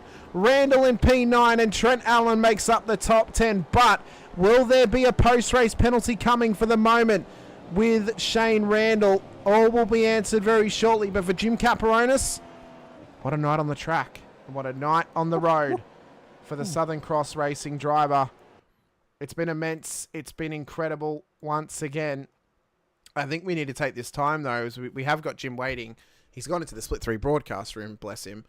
But I feel, I did promise it at the start, we have to go back and have a look at the moment with Andrew Rushworth off the start line, because it's too good not to show. It really is. Oh, I yeah, mean, right. it is, you know, Carl Reinler, Barbagallo at Wanneroo Raceway. It is something to behold. And you know, Lorne actually messaged me and asked me not to go too hard on him, and I said, you know what, Lorne, I've seen what happened.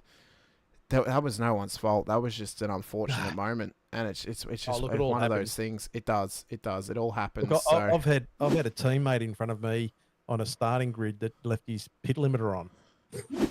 So, you know, stuff happens. So that's fine, Lorne. There's Lorne there. I want to find the perfect camera angle. I reckon it'd be I think it's there. maybe TV3. inside the car. Or do you want to see inside the car? I want to see. We can go back and have a look. So all the cars are moving out of the way, and then look at that. Rushy, nowhere to go. So I mean, just unfortunate. So unfortunate. And then everyone else is just scrambling for a move and trying to get out of the way. Let's check out Rushy's POV of this, because this right here is as intense as it gets. Green flag. He's got a reasonable start there, so he's going. Yeah, we're going right here. And it's just nowhere to go. No room for taking evasive action. It's just such a shame. But that's And racing. It's one of those things. He did a good job to hold brakes there too, so that was good. But yeah, I mean, look, it's hard to start a race like that, isn't it? You know. It really is. It really, really is. So, let's just quickly take this time though, just to pick up a moment later in the race, so we can show this off properly. So, for the first time at the top step of the podium for Southern Cross Racing, we have Jim. I can't drag him out of there. Jim, you need to go into the green room. I can't drag you away from the broadcast room. We may have to join him in there, Brett. Well, I can go down and tell him to come up. Hang on a second. Yeah, go do that. Yeah. He needs to go into the green room for split 2. Yeah. All right. Give me a sec. So as we await Jim to find the green room channel, we'll be able to drag him in very, very shortly for a quick chat. Otherwise, we may just join him down there in the other booth, possibly. It's only one door down. Okay. So, does he know where the green room channel is? Well, I said to him, go to the green room for split 2. Where did he go? He's disconnected. He must be trying to find it. Oh. To be fair, we could have just met him in there as well. Well, we could have. But I thought, for goodness sake. Ah, there we go. We got him. Yeah, there he goes. He's Mr. Caperonis knocking on the wrong doors, finally knocked on ours.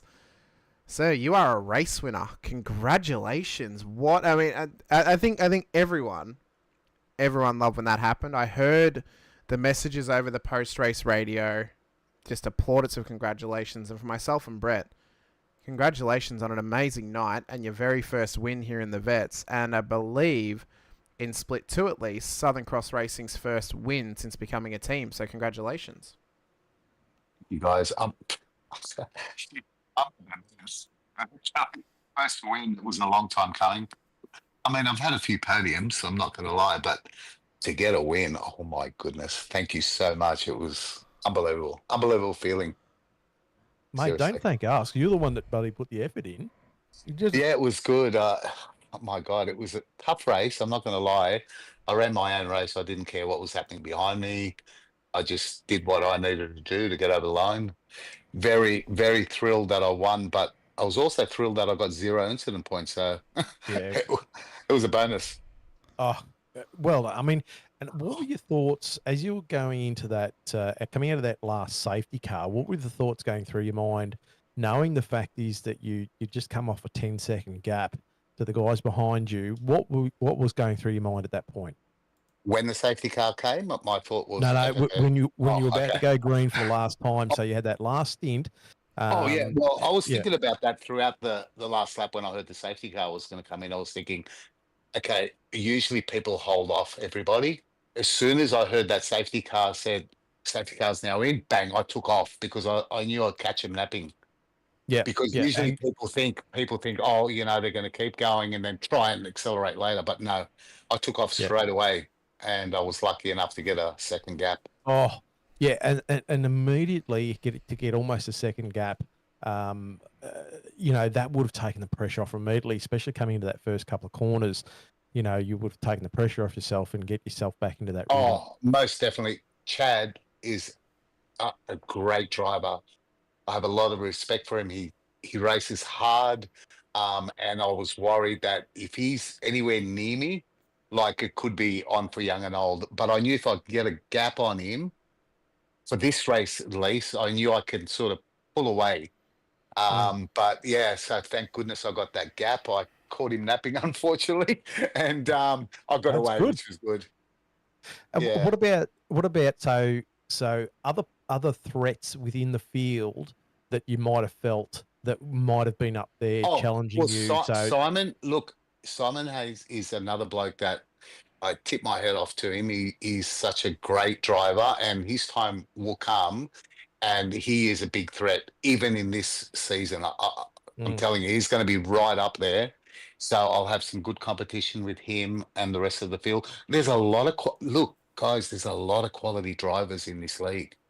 A lot, and especially in Split 2, it's so competitive. I just got fortunate this race that I managed to, pull away. But let me tell you, it's going to be tough throughout the whole season. There is probably 30 drivers that could win this race in Split 2. That's how tight it is.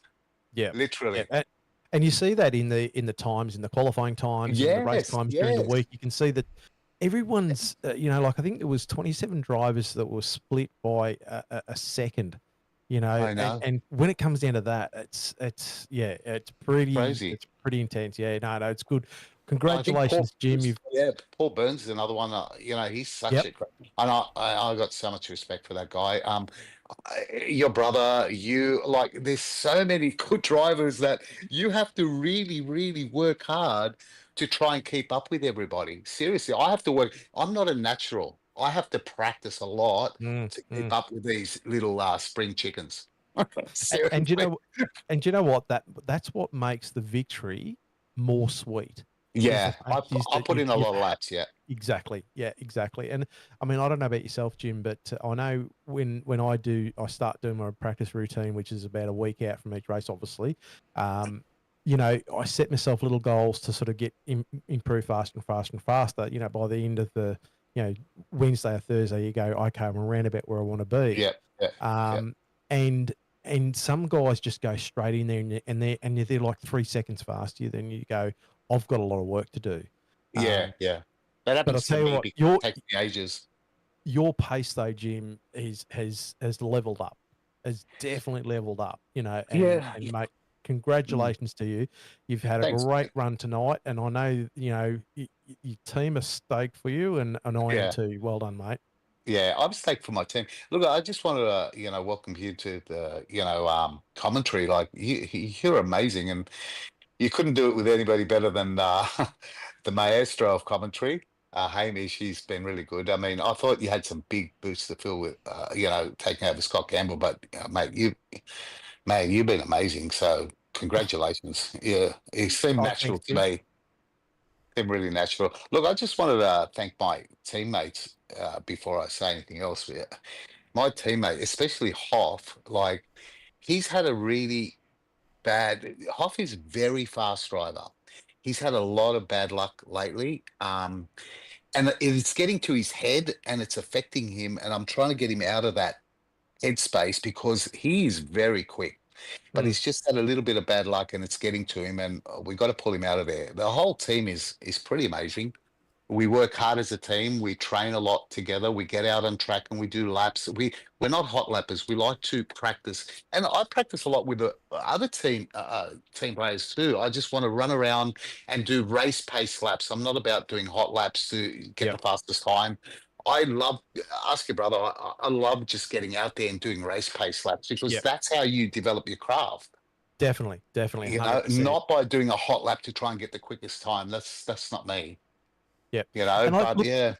I think some people, Jim, they get too tied up in their head, and what I mean by that is that they start to overthink everything and stuff like that. Yeah. And they need to bring it back to basics and stop overthinking it, and just get out there and enjoy your racing and enjoy the challenges that come with it without overthinking it. And sometimes that sort of gets in the way. Yeah. Look, I don't put any pressure on myself, nor do I get nervous. The only thing I only worry about is, oh my God, I want to have a clean race. I don't want to take anybody out, and I'm normally pretty good at that. I'm pretty gentlemanly like on the track, as most people would know. And I don't take many chances or risks. So if it pays off, good. If it doesn't, well, it doesn't. But I always try my best, and I put in the practice. Yeah, well, I And said it's it before. unfortunate some people can't, and I No. understand that, but I really do put in the practice. Well, I said it before, and I'll say it again, Jim. You are the gentleman Jim in V8 Vets. Oh, you're a champion. Thank you, Brett. I really appreciate that. For the first time as well, Jim, you've got the illustrious orange number next to your name. Yoo-hoo! And in and to point this out as well, not to put any more pressure on you. In the Gen 3 car, as soon as someone gets the orange number, they haven't lost it in Split 2. Oh, wow. Yep.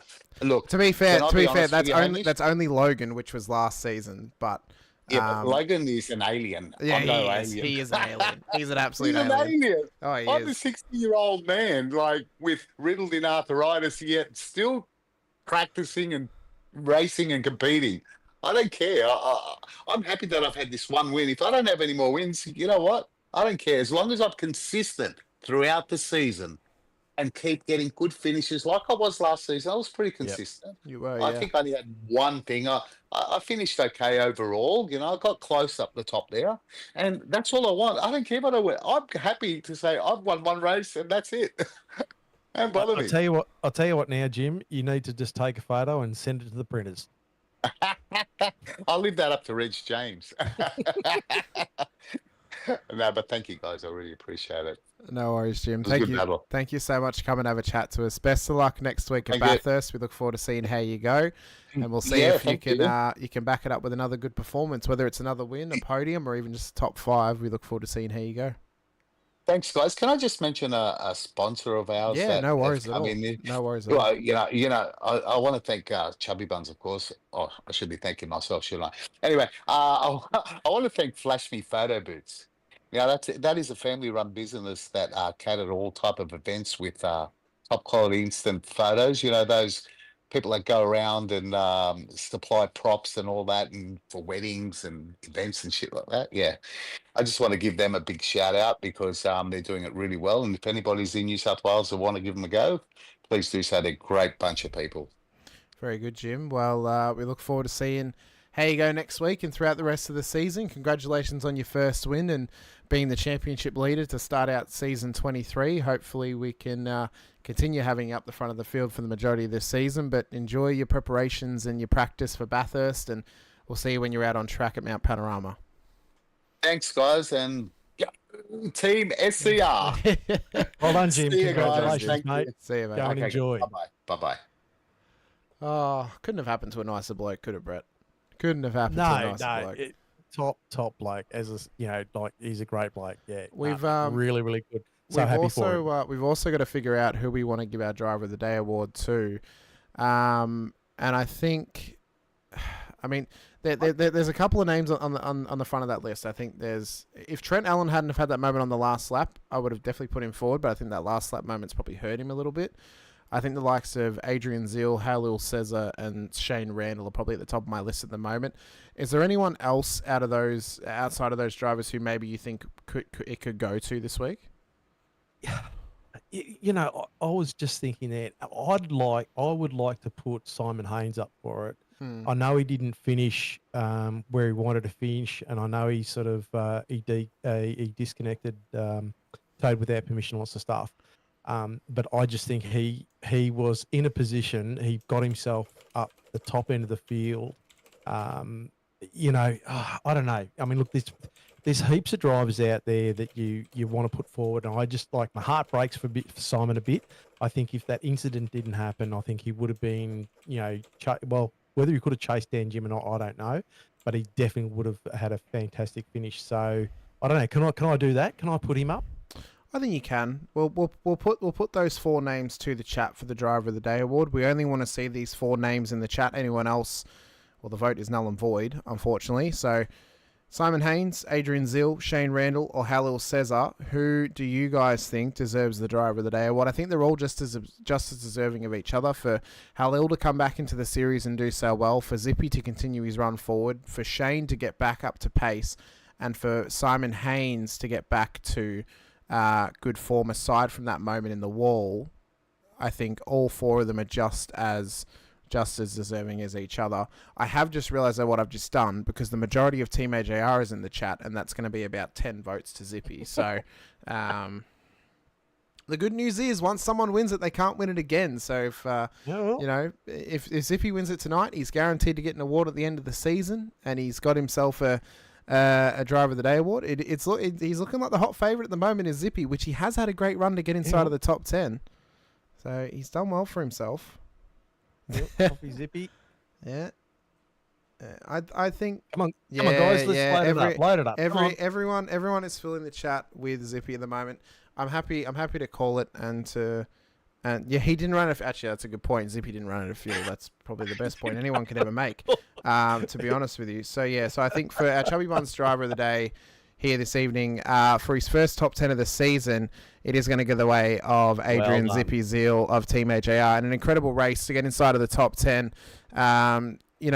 Did get 2 free positions off of a moment on the last lap, but to put himself in that position to gain those 2 spots, he had to have a great race up until that point. So it was an incredible effort from Zippy. Hopefully he can continue this run now and get some more top 10 finishes throughout the season. But as I said, yeah, big congratulations to Adrian Zeal, being our first Chubby Buns Burgers driver of the day here for season 23. And I'll tell you what, everyone, if you can actually put your smash the like and subscribe button while you're on there, let's get us some exposure as well. Yeah. So and look at the rooster on his bonnet. I know, just a big cock on that bonnet from Adrian Zeal. But yeah, and wherever you may be watching from, and we do appreciate you guys watching along with us, of course, as well, whether you're watching on the V8 Veterans channel or you're watching over on Affinity Broadcasting as well. We appreciate your time, appreciate you being here with us once again this season. As I said, 9 rounds to go, plenty of time for drivers to make mistakes and to get themselves sorted going forward as well. Next week on the ticket, we've got the one, the only Mount Panorama Bathurst for round 2. You guys don't want to miss out on that one. So be sure to hit the like button, the subscribe, the bell icon as well, whether you're on the V8 Veterans channel or the Infinity Broadcasting channel on YouTube. Going to get every single round live right here on Saturday nights, 8:30 p.m. Australian Eastern Daylight Savings Time. But I'm Hamish Munro with Brett Fisher alongside. Appreciate your time. Appreciate you being here with us once again.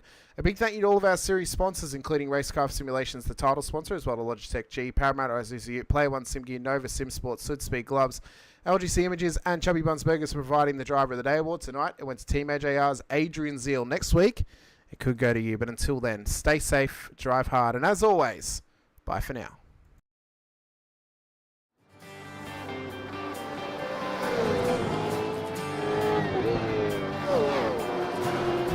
Can't wait to hear those engines roar. Hot days and summer nights, finish line in the sights. Can't wait to hear those engines roar. There'll be sparks flying, rubber burning, doors banging, temperatures rising. Can't wait to hear those engines roar. There'll be hot days and summer nights, finish line in the sights. Can't wait to hear those engines roar. There'll be sparks flying, rubber burning, doors banging, temperatures rising. Can't wait to hear those engines roar. They're gonna roll. Ooh, they're gonna roll.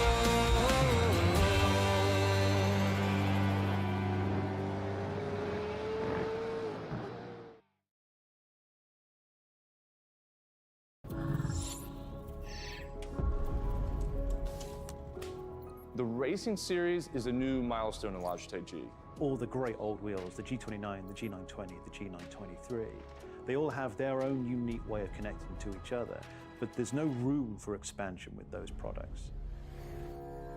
So the question arose was, what if we were to give the opportunity for the racer to switch out from a drifting wheel to a GT rim? With the wheel hubs that we've created, that's got a very specific button set, but you can replace any of the steering wheels. And the real lovely aspect to this was we could give the user, driver and the racer the opportunity to experience different genres of race. That allows drivers to craft high quality, customized setups that resonate with your individual racing style. When we start with the design, we always start sketching. Very often, once we've got sketches, we start discussing with engineering. We had 3 rounds of engineering testing or user testing where we invited in users from sim racing, and every single round of feedback we refine, the product based on what they tell us.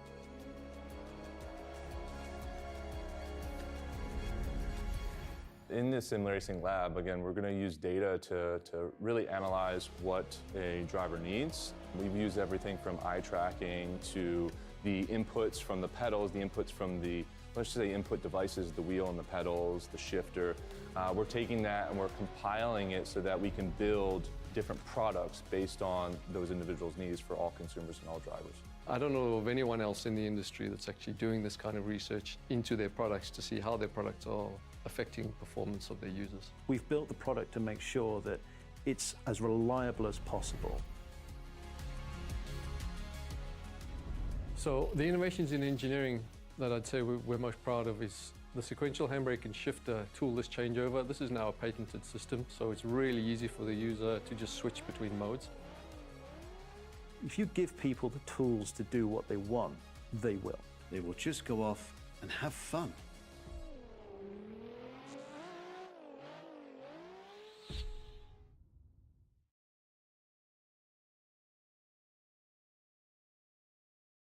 Introducing the Rackraft PT1, custom-built full chassis racing simulator.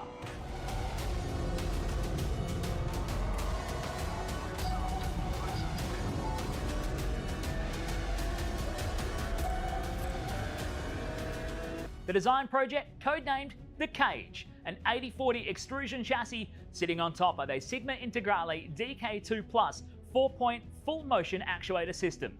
No compromises in the cockpit of the PT1 simulator. To maximize the experience, we start with the 49-inch ultra-wide monitor for the greatest field of view in a small footprint of the simulator, down to the SimuCube wheelbase that's tucked up and behind the monitors with SimCore extensions to get things out of the driving area.